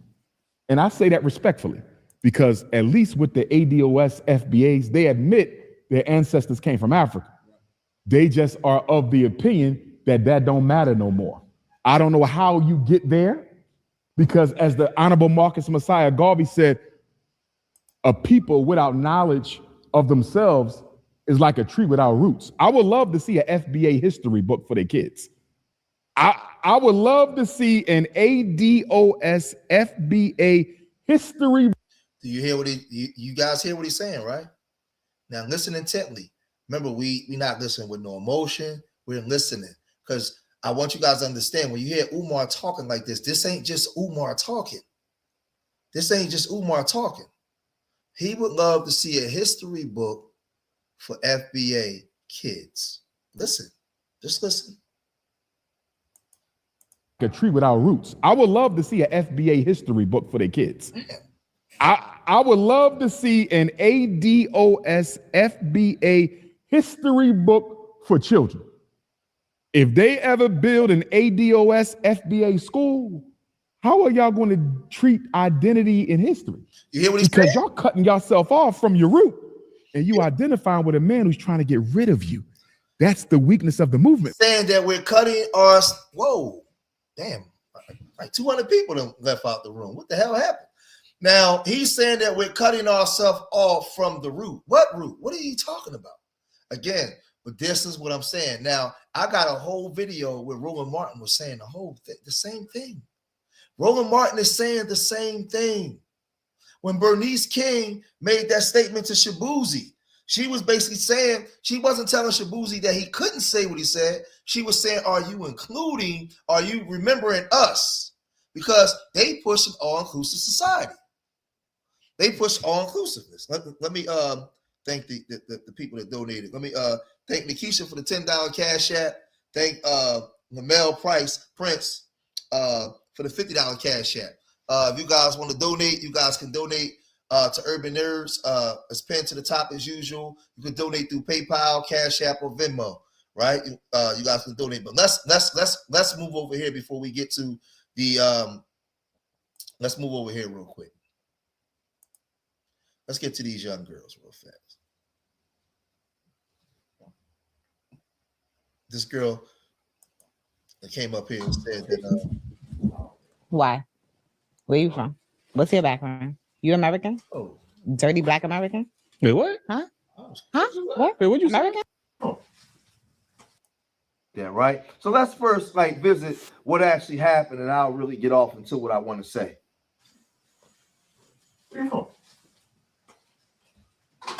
Cool. As far as These young people. Now, this is the thing. I want to first start off by saying this.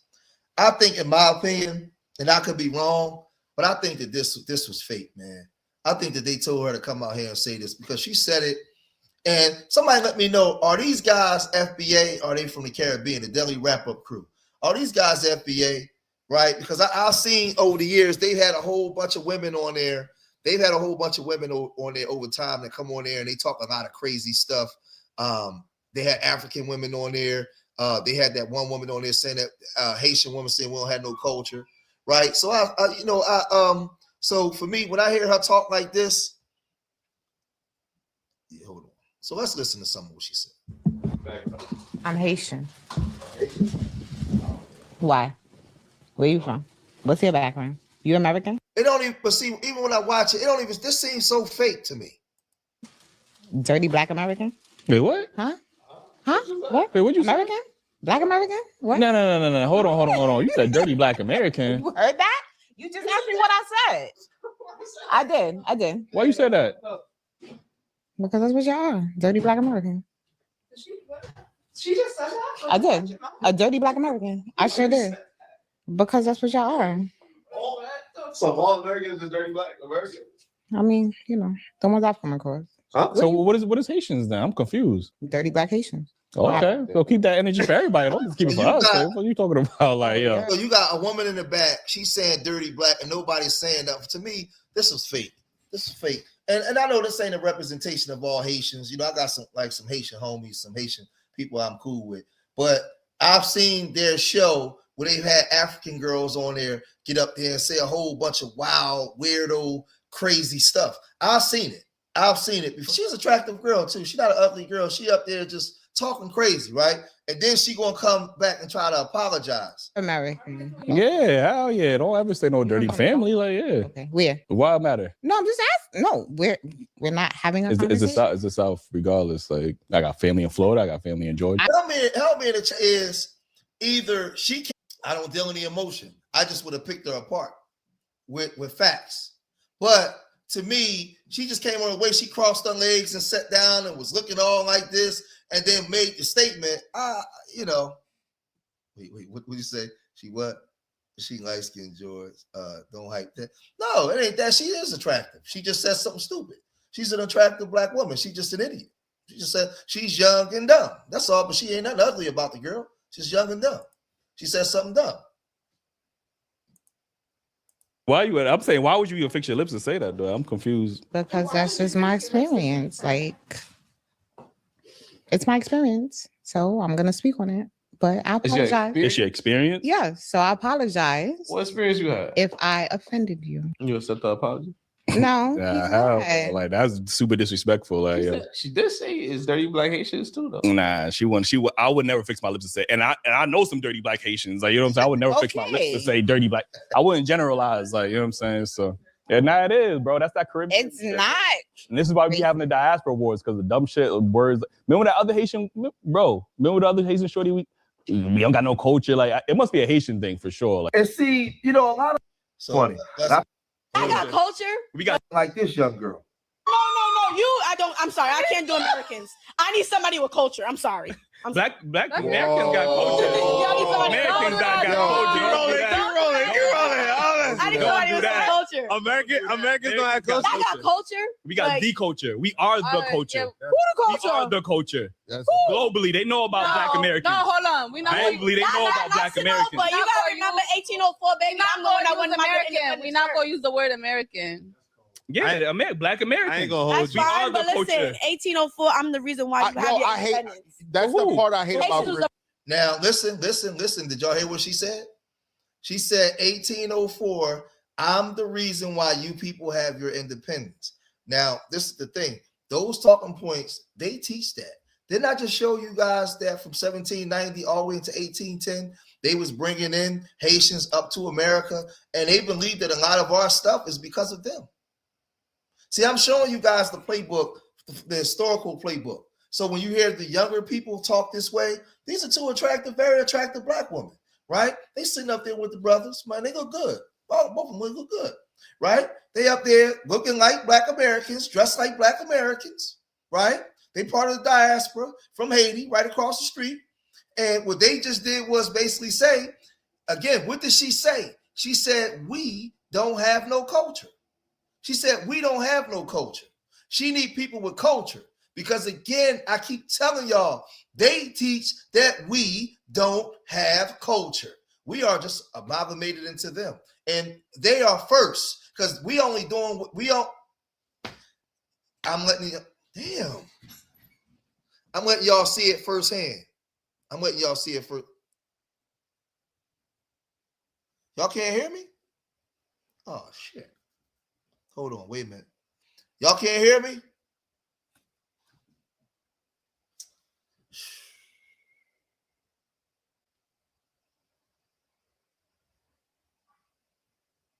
Can y'all hear me? Hold on. What happened to the sound? Oh, y'all can hear me. Okay, y'all can hear me. Y'all can hear me? I hear you. Okay, y'all saying y'all can hear me. All right, cool. He was saying they can't hear me. Okay, the sound is good. Now y'all see this? First free independent country. First Black free independent. That ain't got nothing to do with. That don't got nothing to do with America. That's nice. I'm just letting you know the reason why y'all have y'all independence. Y'all coming over here because of us. See, they teach. Wow. They teach this. They teach why we have our independence. They teach that we didn't create hip hop. They teach that we didn't invent all this kind of stuff. Whenever you notice, whenever we encounter these immigrants, these Africans, these Caribbean people, the ones that come against us, you notice the stuff that they say. They downplay everything about us. They take away everything from us because to them we're nobody. That's what I'm trying to say. That's why I was showing y'all guys in this demonstration, and I know people dropping off because I'm showing y'all this history. I'm showing y'all what they think about us. What they think about us. And I'm showing you the strategies that they're going to use to come against us. Because of the hard work that Black Americans do. You know, Haiti is like in debt for 1 trillion years because you know why? Because the French owe us how much? So y'all got independence for what? What? Wait, when you say Haiti's the reason Americans got their independence, what do you mean by that? How they gonna cook me for that? What do you mean by that? Y'all gotta cut that out. We won. African Americans are free? I'm not saying that we set the revolution. The reason we were the first independent free country. Ain't nobody give a fuck about y'all, bro. Look at him pointing. Look at him pointing. Are you crazy? No, but by paying Britain, what? I'm talking about we set the thing. We the one that said it. 1804. We was the first free independent Caribbean country. I'm not gonna go in depth with Are you that, crazy? but y'all have. But what that got to do with America? African Americans. We said it, and then y'all followed. Y'all said it for yourselves, not for no We said it, and then y'all followed. And we set the stage for y'all immigrants to come over here and profit off of America. You're saying that? And you're mad that we came to. No, I'm not mad. I'm not mad. I'm telling you what Black culture provided for you and your family. How that provided for me and my family? Because we set the standard. We set the standard. Who came here? I didn't come here. You your here right family now. My family came here. But I show you just the ignorance, right? And this is the stuff that we up against, right? So let's look at the second half before we get to the Have culture, like y'all have the things that y'all do. We are the culture, like. Okay. Y'all have the things that y'all do. Just No, like we are the culture. That's just it. like, okay, so then Caribbeans are a culture too. No, y'all have a culture. We are the culture. That's two different things. Like, It's not.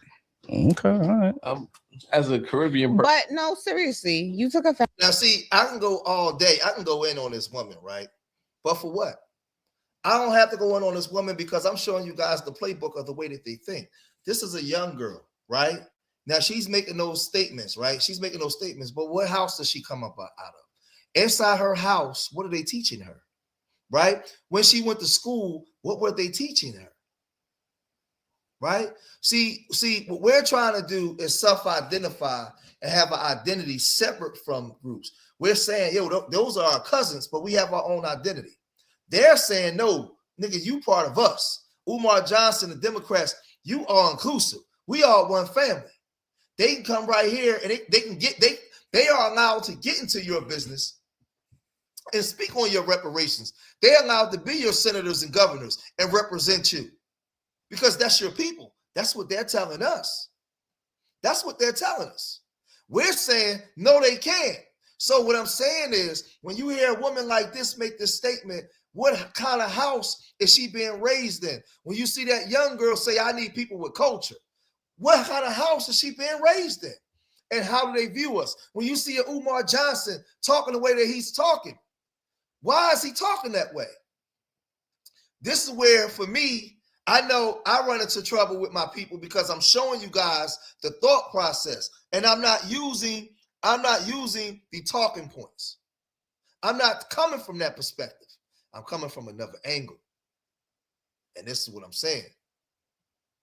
This is what I'm saying. So I'm showing you the playbook that they're using. So now you got a whole generation of young Haitians that's thinking like her, that's thinking like the other girl, that's talking like this, right?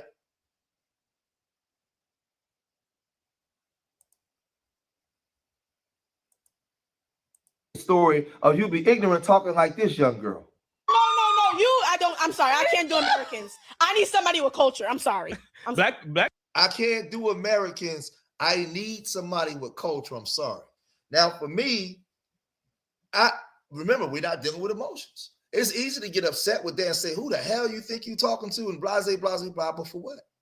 What I want to do is do a deep dive and analyze why is a young girl in America talking like Americans, dressed like Americans, right? Like she's going out like the average Black American woman. She's very attractive.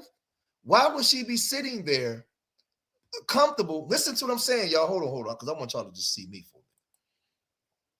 Why would she be comfortable enough to get up there and say it? Because again, like I always tell y'all, it's not the fact that she said it. It's the fact that somewhere in her mind, she thought it was okay for her to say it. So now, what type of environment is she growing up in that's talking to her about Black Americans not having no culture? Where does this come from? Where does this consciousness, where does this thought process come from? Because what she just did was just throw our whole history in the garbage can and talk about the teachings of Haitians. And I just showed you how all these Haitians came into America in the late 1700s.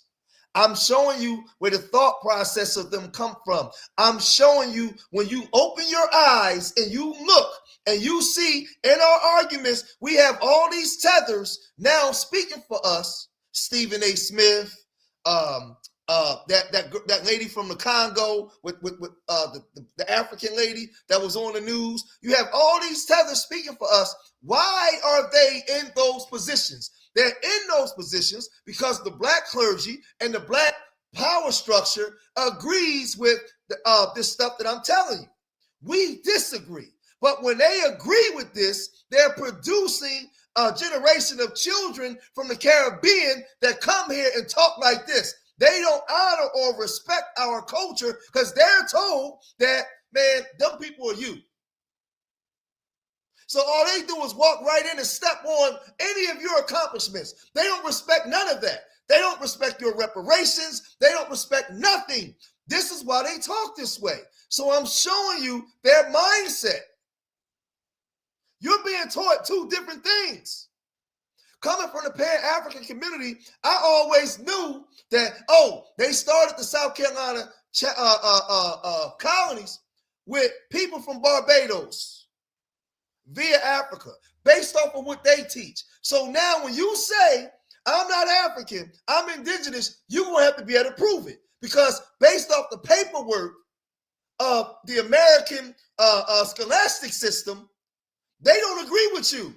They're saying, you're saying you're indigenous. They're saying false. You come from Africa via Barbados here. That's where you come from. Now, you may be able to prove them wrong, but you got to be able to prove them wrong. That's the only thing I was saying in the stream in the beginning of the stream. I rock with Dane Calloway. I rock with Top Cats. I rock with Brother Sanchez. They my brothers. I rock with all of them. But what I'm saying, based off of what they teach in the schools and in these books, you got to be able to substantiate your claims. Because they got whole generations of black people that look like you. Look at these two girls. They can pass for any black Americans that look just like you. Coming here talking like I'm sorry. I can't do Americans. I need somebody with culture. I'm sorry. So that means that can't no black Americans clap her cheeks because she needs somebody with culture.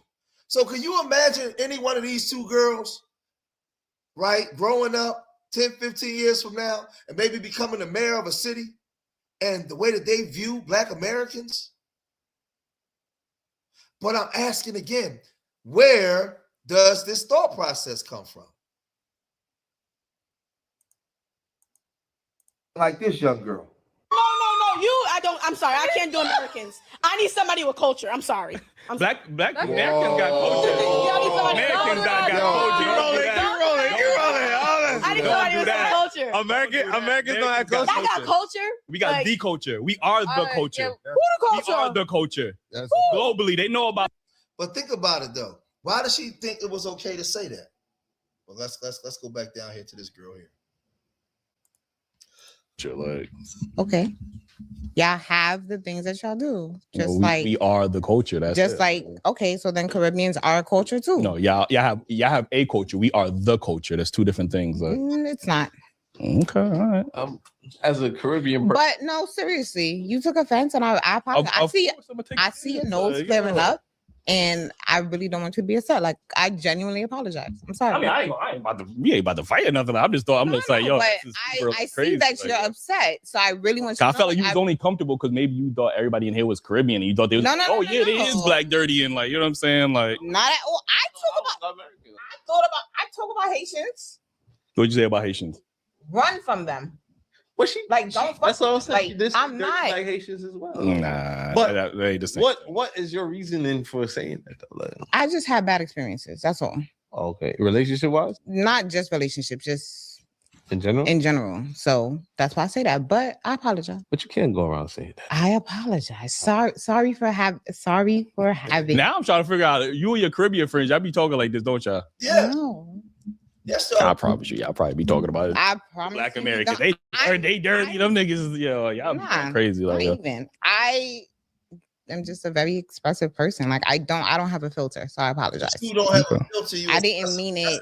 You out of all the things you said, that's what I didn't mean it. Right. I didn't mean to be. I mean, it's disrespectful. Like, you know what I'm saying? Like, but I didn't mean it to be disrespectful. No, but for real though, Eli. I'm sorry. It is just a sense of because we've been having these diaspora wars for the longest. Okay, I don't want your perception of who I am to change because of that. Because I don't only say it about America, like I say it about Caribbeans, I say it about Chinese. I say I doubt that, but like I get you. I'm dead serious. It's just something that just flew. See, and that's what I'm saying. Like these people, this is a whole generation of young people that's coming here, and everything I'm doing this live stream today. Where does this come from? Why does she talk like this? Right? Why does she talk like this? Who taught her to talk like this? And I'm telling you guys that a lot of black people in the Democratic Party and Caribbeans is teaching these young people to talk like this.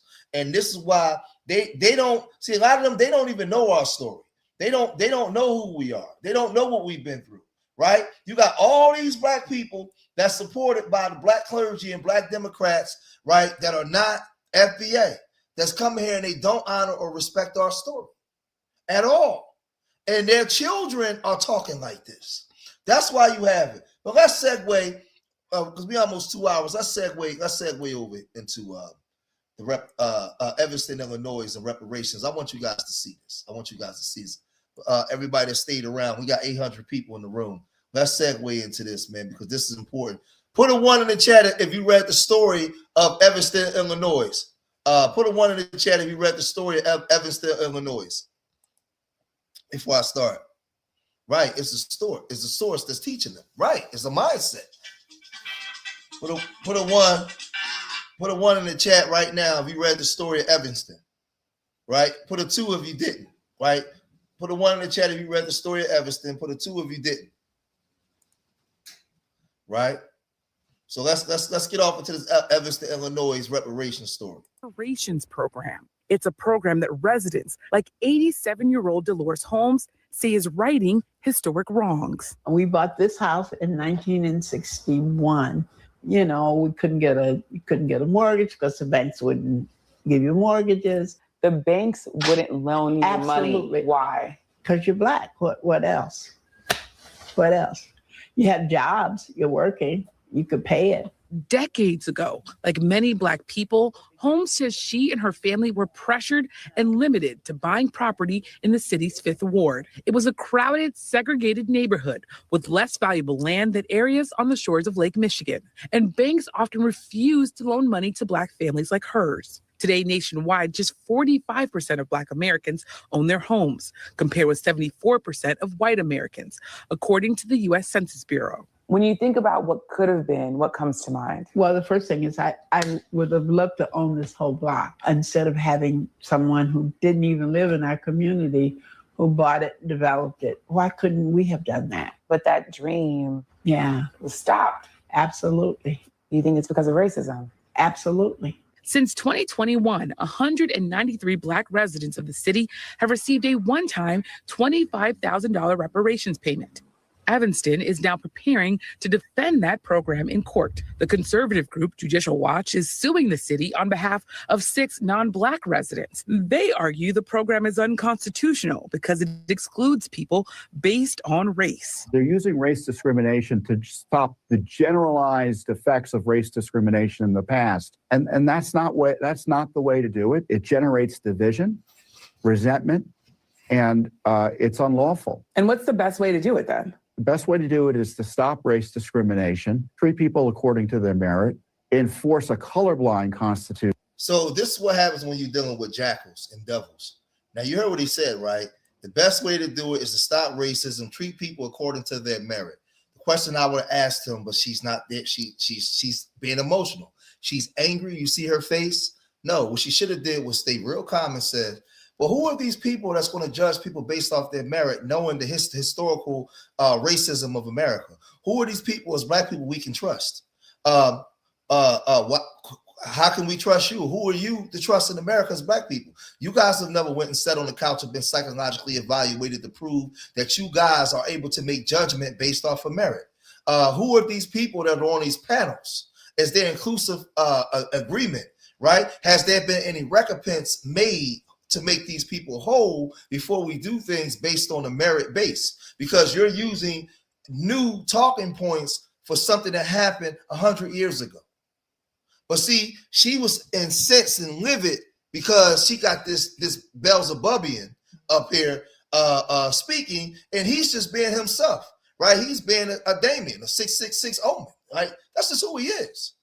He can't help who he is. So when we understand what we're dealing with, and he's speaking, saying it's unconstitutional, she should know what happened to Black people was unconstitutional because based off of federal law, we were supposed to have equal protection under the law. But because we didn't get equal protection under the law, because the federal government failed to make state law honor the protections that was there for us, we wasn't able to get the loans to buy houses to be able to acquire wealth, right? Through equity, home equity, right? So now they having to repair some things that they did based off of racism. So there's been no recompense. So if there's been no recompense, how can you say now use these new talking points of things based off of merit? But again, when you're dealing with a jackal, when you're dealing with a Beelzebubian, right? This is what they do. I expect this from him. So when I walk in, I walk in expecting the devil's angels to come in. So when they come in, oh, I'm glad that you asked that. Thank you for making your statement. Sir, what is your name? Your name is such and such. Okay, well, we have these claims based off the fact that there hasn't been any recompense for the past sins of the country. And before we can get things based off of merit base, we have to first clean up the residue and all the dirtiness that caused the problem in the first place. Once we clean that up, then we can get to a good panel of people that we would trust to be able to do things based off of merit. But if we can't do that, we can't even have the conversation, sir.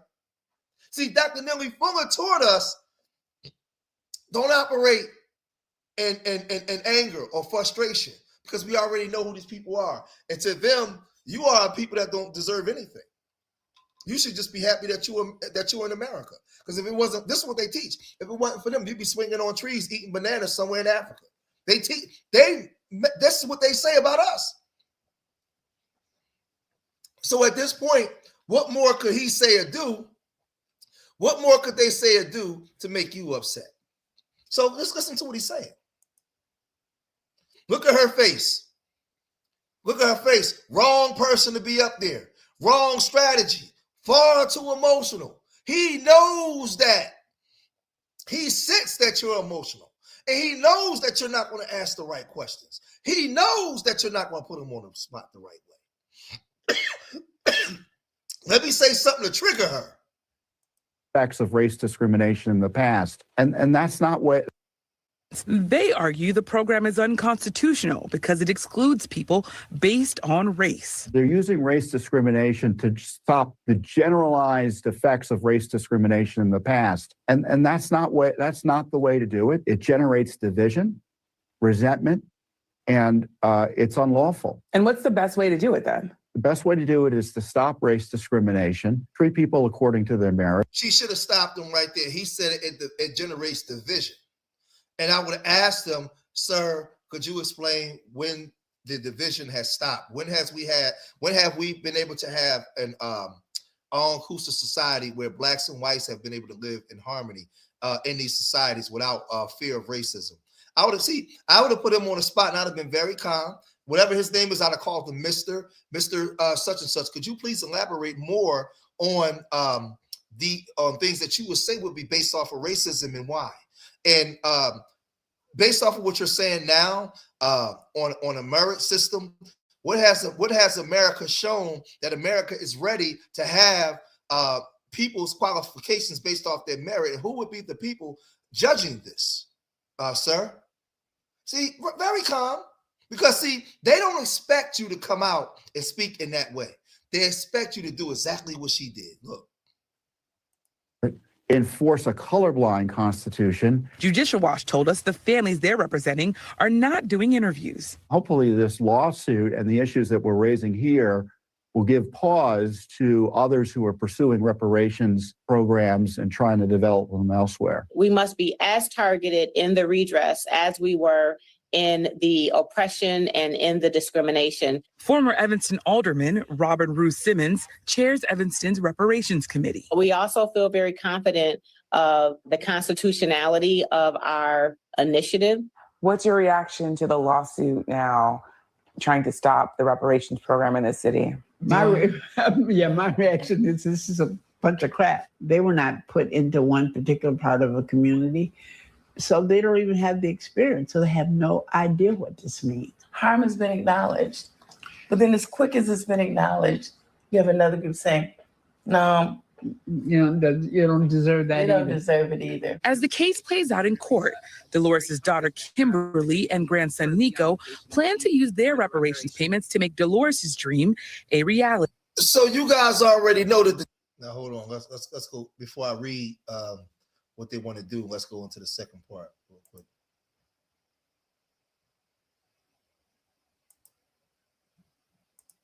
A lot of our people in Evanston and places around the country, they're not finished and they're still talking like this. An important conversation continues in Illinois as a state commission on reparations works to address some of the deep and lasting impacts of slavery. The goal of this commission is to turn words into action and to figure out some tangible solutions for those who were harmed. NBC5's Christian Farr. Do you hear him using the word tangible? Y'all hear him using the word tangible, right? Okay. A closer look at the commission's efforts and the road to reparations. There's a lot of positive momentum going. We're getting engagement from citizens across the state. Welcome to a conversation with those who sit on Illinois' African Descent Citizens Reparations Commission. I commend your dedication to leading this critical work. Since last year, the commission has been holding hearings all across the state of Illinois in order to gather information about the harm done to those who descend from America's enslaved people. Slavery happened on multiple levels. We believe reparations is a multiple governmental level conversation. Our slave masters here were so brutal that they took the language. So we don't know which area we came from. Slavery happened a long time ago. The repercussions of it are still going on today. How do you get people to understand that we're still dealing with this now? Systems have been in place historically to thwart the advancement of the average citizen. We want to move past talk and wishes to actions and strategies that really bring about that equity and true change. The commission wants to make sure that the testimony they are gathering turns into something that is tangible for Illinois' harmed residents. We find ourselves sometimes getting criticism for our reparations work. Evanston has been leading the way, and they started off by giving a $25,000 housing allowance to those impacted by the city's past discriminatory practices. Evanston had. Now, I've heard people come out and say $75,000, man, that ain't nothing. But listen, it's a start of acknowledgement, and that means that they've been forced to hear us. They hear us, and if it starts in Evanston, what about in other places? What about Elaine, Arkansas, right? What about Ocoee, Florida? What about all these other places, right? What about all these other places? What about Eastern Shore, Maryland? What about all these other places where Bowling Green, Virginia, Gretna, Virginia, all these other places, man, where reparations is definitely needed for the people, right? Also, in these cities where we wasn't given the proper insurance policies and stuff like that we went through. So no, it's a start. It starts the conversation. It means that we're starting to push the rock down the road, right? Down the road, right? Things are starting to ramp up. Hold on for a second. Things is ramping up, man. Let's listen to some more. Some great solutions and approaches that we need to learn from when we do our outreach, when we do our public education, and hopefully other states and different levels of governments can learn from us as well. Talk about the timeline and how this is all going to sort of play out. We'll be looking to publish our harm report in December or January. So December of 2025 or January of 2026. And that will have, some of our preliminary recommendations as well as a discussion of all the harms that have been endured by those American descendants of slavery here in the state of Illinois. Stephanie, there's this attitude that I should get a check. When do I get my check? But that's not necessarily the approach that happened in Evanston. When people ask me up front, how long? I say, you don't want to be in a rush to do something that's going to be sustainable and something that has to do with your right to thrive. Now, let me pause this for a minute. Hold on a second. Now, when I started this live stream, I said, I'm not saying that our people are right or wrong. If you say that you're indigenous to America, I support you. What I'm saying is, when we look at whatever they did in Evanston and the road that they had to do to get it here, we can study Evanston and use that as a template because they went and actually did something and got it done. I know there was something in Washington, D.C. around Georgetown University where there was reparations given it also. But we can look at these templates, use these as templates as to what they did, right? That's all I'm saying. I'm not saying I get the talking points and I hear a lot of talking points, but I want to get past talking points and get to actual action being done in the different states. Remember, FBA don't have a leader. We don't have a leader. So we have a lineage of people in different states doing the work. So don't wait for Tariq to do the work, because Tariq can say he's not your leader. It's up to you to do the work. That's why I'm saying what I'm saying. But let's listen to some more. Overnight to get here, and it darn sure will not take us overnight to get out of it. The commission will have 5 additional public hearings throughout the state in hopes of hitting that December or January deadline. And the topics will again include housing discrimination, educational disparity, and the impact of an unjust legal system. This is a lifelong struggle. My ancestors fought hard, and I get what you're saying, but there's a lot of people whose story it is, right? So it may not be your story, right? But there's a lot of people who also own land that was left to them after slavery, on how they acquired the land. So, I mean, it is what it is, right? But again, if this ain't your story, and it don't pertain to you, then it don't pertain to you, right? You might not be looking for reparations, right? So you might not care. That's all I'm saying. they died being unable to, realize a lot of what it meant to be an American citizen. And I just want to make sure that future generations don't have to have the struggles that current generations are struggling through. Oh, I mean, you have many. So let's get to the story.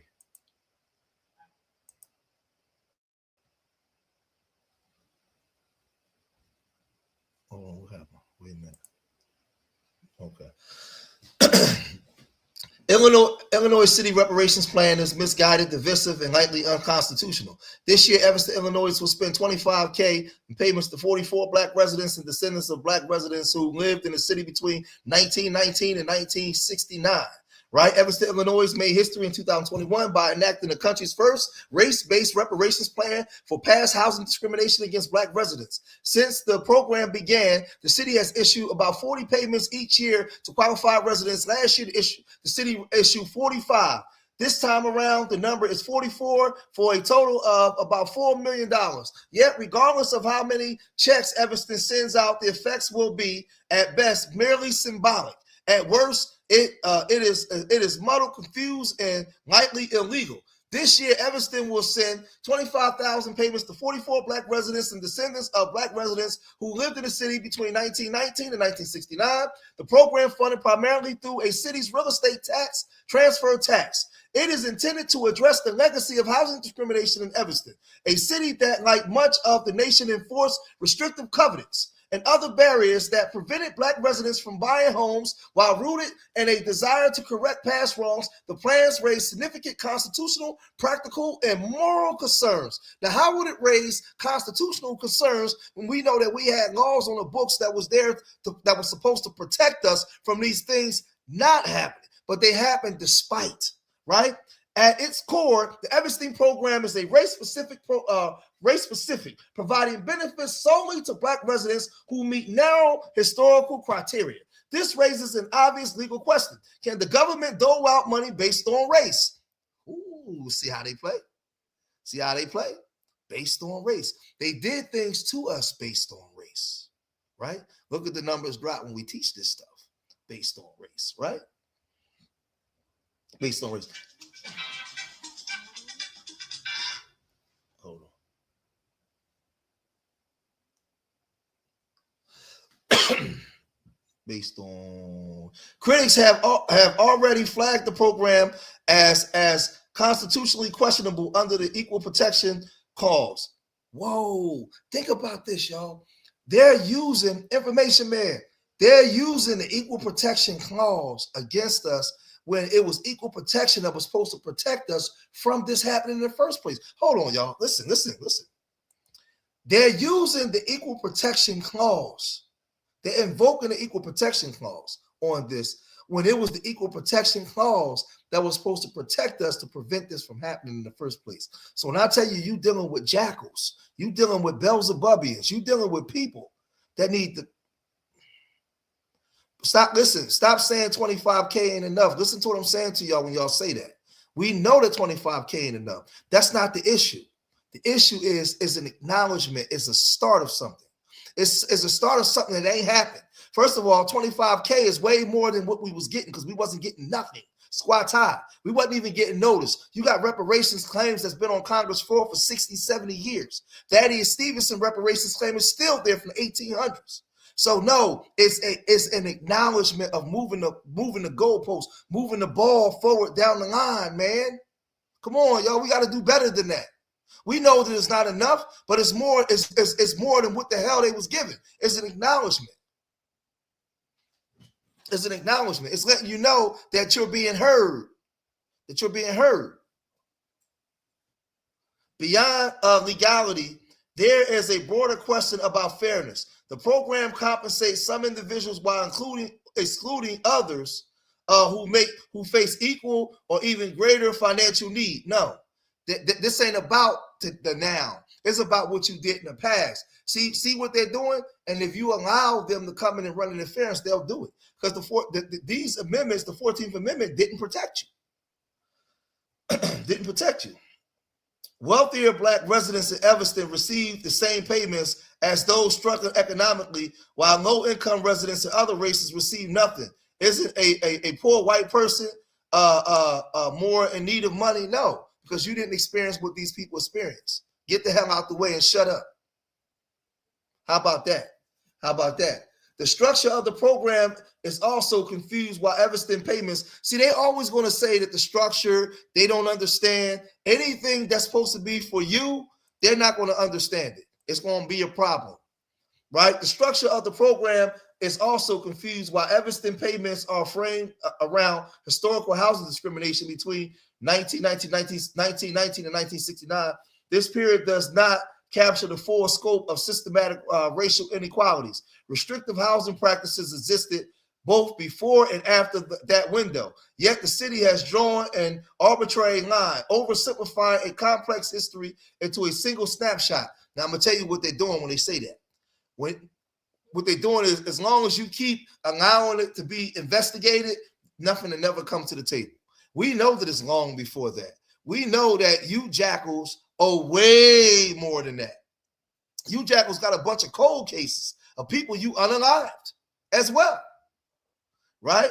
A $25,000 payment may provide temporary relief for some recipients, but investments in education, financial literacy, and other community building initiatives could provide more long-term benefits. These type of investments will be better than offering short-term individual relief. None of this is to say that the reparations programs are inherently bad. The government has previously compensated groups who suffered indefinable direct injustices. Japanese Americans interned during World War II, for example. San Francisco residents band together to shut down reparations fund, claiming it's dividing the city. By contrast, the Evanston payouts go to those who were merely living in the city during the time discrimination took place without regard and whether they personally suffered from it. And while a past discrimination may have created obstacles to wealth accumulation, evidence also shows that many Black Americans have received upward mobility through their own efforts. They don't have nothing. See, you see what they're doing? You see what they're doing? And this is the type of people that we're dealing with, man. These are not good people. Listen to me. A lot of these folks, these bleached people, are not good people, man. They're not good people. You may think they're your friends because they talk to you on a job, but whenever you try to get recompense for what happened to you, their true nature comes out. The fact that 80% of Black Americans are middle class or higher weakens the point substantially. No, oh my God. You hear this? And what does it mean that Black Americans like my parents accomplish upward mobility without such help? Reparations now, right? A $25,000 payment may provide temporary relief for some residents, but investments in education, financial literacy, this is the stuff they rule. From a moral standpoint, too, the idea of placing monetary value on, listen to these people, man. And this is what a lot of these Black immigrants do when they come here. I want y'all to see this, right? I'm going to read this point. I want y'all to see what they do.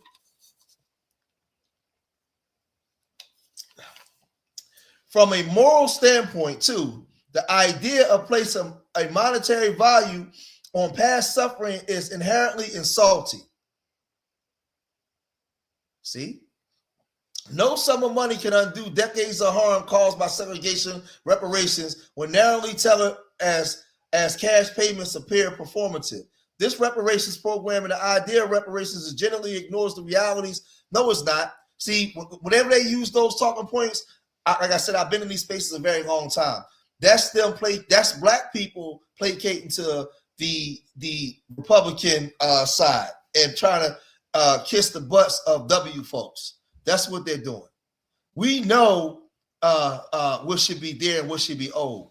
But the whole thing is, they shouldn't even be using this kind of language. This is black people talking like this. This reparations program and the idea of reparations in general ignores the realities of contemporary America, where socioeconomic status, regardless of race, is more salient issue. Oh, so what we went through don't matter. Just get over it and shut up. N-words, ninjas, get over it and shut up. Ultimately, the Evanston reparations program highlights tensions between historical justice and practical policies. On one hand, it is the earnest attempt to confront the city's past. On the other hand, it's designed race-specific. It should be race-specific.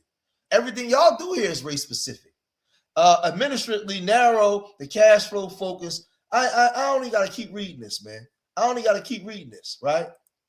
They're saying that it's unconstitutional because it's race specific. Everything in this country was race specifically for W folks.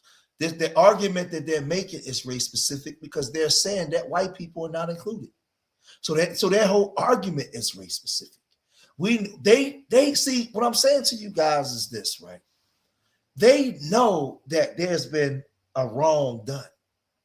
And this country has been in error for a very long time.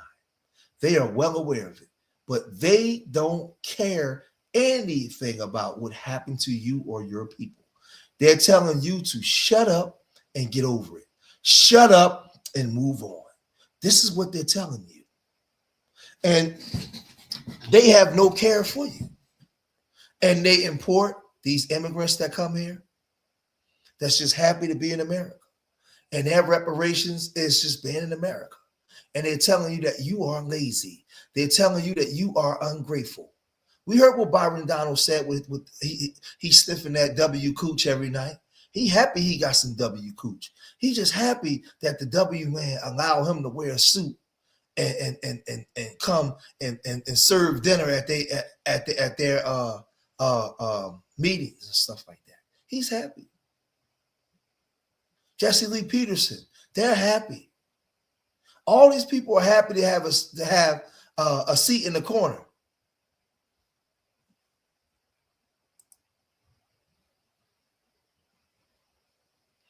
Yeah, they happy to have a seat in the corner. I got a question live, Liv 214. Are you FBA? Just a question. Are you FBA yourself? Just a question. These people don't care nothing about us. Nothing about us. And I agree with what the sister said. Hold on, let me go back to her comment. I agree with what she said. Oh, okay, yeah. All right, that's what's up. Yeah, I agree with what the sister said. There's a lot of things that we should have. But some of those things may not be attainable in our lifetime because these people, man, these people are bad people, bro. Horrible people. Stop thinking that we're in this racial utopia with these W folks. These W folks do not like you at all. Just because we got close proximity to them now because of social media and you get to sleep with some of them or you get to be on video games with them, they're still the same people. They will be cool with you and they will fight with you as long as they can control what's at the table and as long as you don't have to be their boss. The minute they have to take orders from you, you will get to see who they really are because they've been conditioned in this country to see you as a certain people. And they have yet to unsee you as that. right? So now, as much of this racial harmony or racial utopia you think we're going to see, I told you guys before, when they come out and they protest for you, they protest for you with those nonprofits so that they can get that money. Those hundreds of millions of dollars that's allocated to the Black community to stop crime, to educate for Black education, those white nonprofits get that money. That's why they come there and they get it. They hop the line right in front of you and act like they care for you. They don't care nothing for you. They want the money that's been allocated to your communities. The minute that you have to be their boss, you find out who they are. You find out who they are real quick. You find out that you don't have no allies. You find out real fast that you have no friends and no allies. And I've been telling you guys this for a long time. So as long as this reparations argument start to ramp up, you're going to see W folks come out in droves. Like, no. You're going to see the Democratic Party try to crowbar immigrants into our story and say, and as they're not going to come out, the Democrats themselves are not going to come out and say that we don't have culture, but they're going to do things to agree with what the Caribbean immigrants and African immigrants are doing. They're going to support them, right? They're going to be supportive of them. That's why Sandra Babu can talk the way that she talk and don't get no pushback, because she can come here and tell us how we should be honoring our Black History Month, and so many others. So in this live stream today, I wasn't down to talking to nobody. I know about the Freedmen's Bureau and I know all the things that we got on paper. I'm telling you that they haven't been honoring those things. This is why it's been still a fight, because those things haven't been honored. And we need to see tangibles that we can see that's being honored and have a template as to how we should be moving. That's all I'm saying. Shout out to everybody that's putting in the work, right? But I want to get past talking points. It sounds good. I get it. But again, I just want to get past the talking points. I want a template as to how as to which way we should be moving and what's being honored by the federal government, if anything. That's all I'm saying, and that's what I'm asking for. So remember, man, if you made it this far, man, remember, I love my people more than they hate themselves, and I pray to the universal creator most out of these words enough to inspire you. These words enough to make you look at yourself in the mirror and make change. These words enough to make you look at your children and know you have to make change. I hope that when you came here for information, and when you leave here greater than what you was before you came. You leave here edified. I hope that you share this information on all the social media mechanisms that we use to get the message across. It's time that we have the conversation, man. Pillow talking with the wife, in the barbershop with the homies, at the water cooler, at the job, wherever we are, we got to start having the conversation, man, and start moving FBA forward, man. That's all I'm saying. I just want to be able to, in this live stream today, I talked about for the first 35 minutes of this stream, we have to have tangible things that we can show that's going to move the needle. And I was only talking about like a lot of these people that's online. You see so many of these groups, they say that we indigenous. If you say we indigenous, bring your paperwork, show under federal law that you're recognized and how other Black people can do it. Show it. I want to see no more live streams saying we this. Show your paperwork and the information that you are presenting, you took to your state, and now you're honored by that. Show it to me. If not, at this point, show it. We need to see it. I get the live streams, but if you are professing to have this information, right? And like I said, I'm not saying that you're right or you're wrong. That's not what George Macon is saying. I want to see it so I can take it and do it. That's all. But if you're the one talking, I want to see what you did and how you took it and made it into and made those talking points into something that's working now. And Dr. Claude Anderson, yes, is one of the fathers of foundational Black Americans. He laid the blueprint. But a lot now again, let me deal with that. A lot of the Black power structure rejected Dr. Claude Anderson. out of the black clergy. Why do you think that you don't see that? Why do you think that they don't invoke Dr. Claude Anderson? Huh? Why? Right? They don't invoke him. They don't bring him up. What's the elder I just said that just passed away? Dr. Nellie Fuller Jr. When have you ever heard Roland Martin or any of these black pastors or anybody from the Democratic Party ever mention that elder? Ever? Huh? When you ever hear them mention them? When you ever hear them bring up the compensatory code? Ever? See, what I'm saying is this, because I've been online a long time and we use a lot of talking points that sound good. But I'm asking a direct question to the family out there. When have you heard the black clergy or these black people invoke Dr. Claude Anderson? When have you heard them mention Dr. Nellie Fuller Jr.? When? When have you heard them mention a Dr. Amos Wilson? They don't respect those people that we respect. They don't respect them. And these are the people that's out in front running interference. This is why I started off my stream the way that I did. I've been in these spaces a long time. I have never heard any of these black pastors ever mention a Dr. Amos Wilson. Never. Or Dr. Nellie Fuller Jr. Never. I have never heard them mention. Or Dr. Claude Anderson.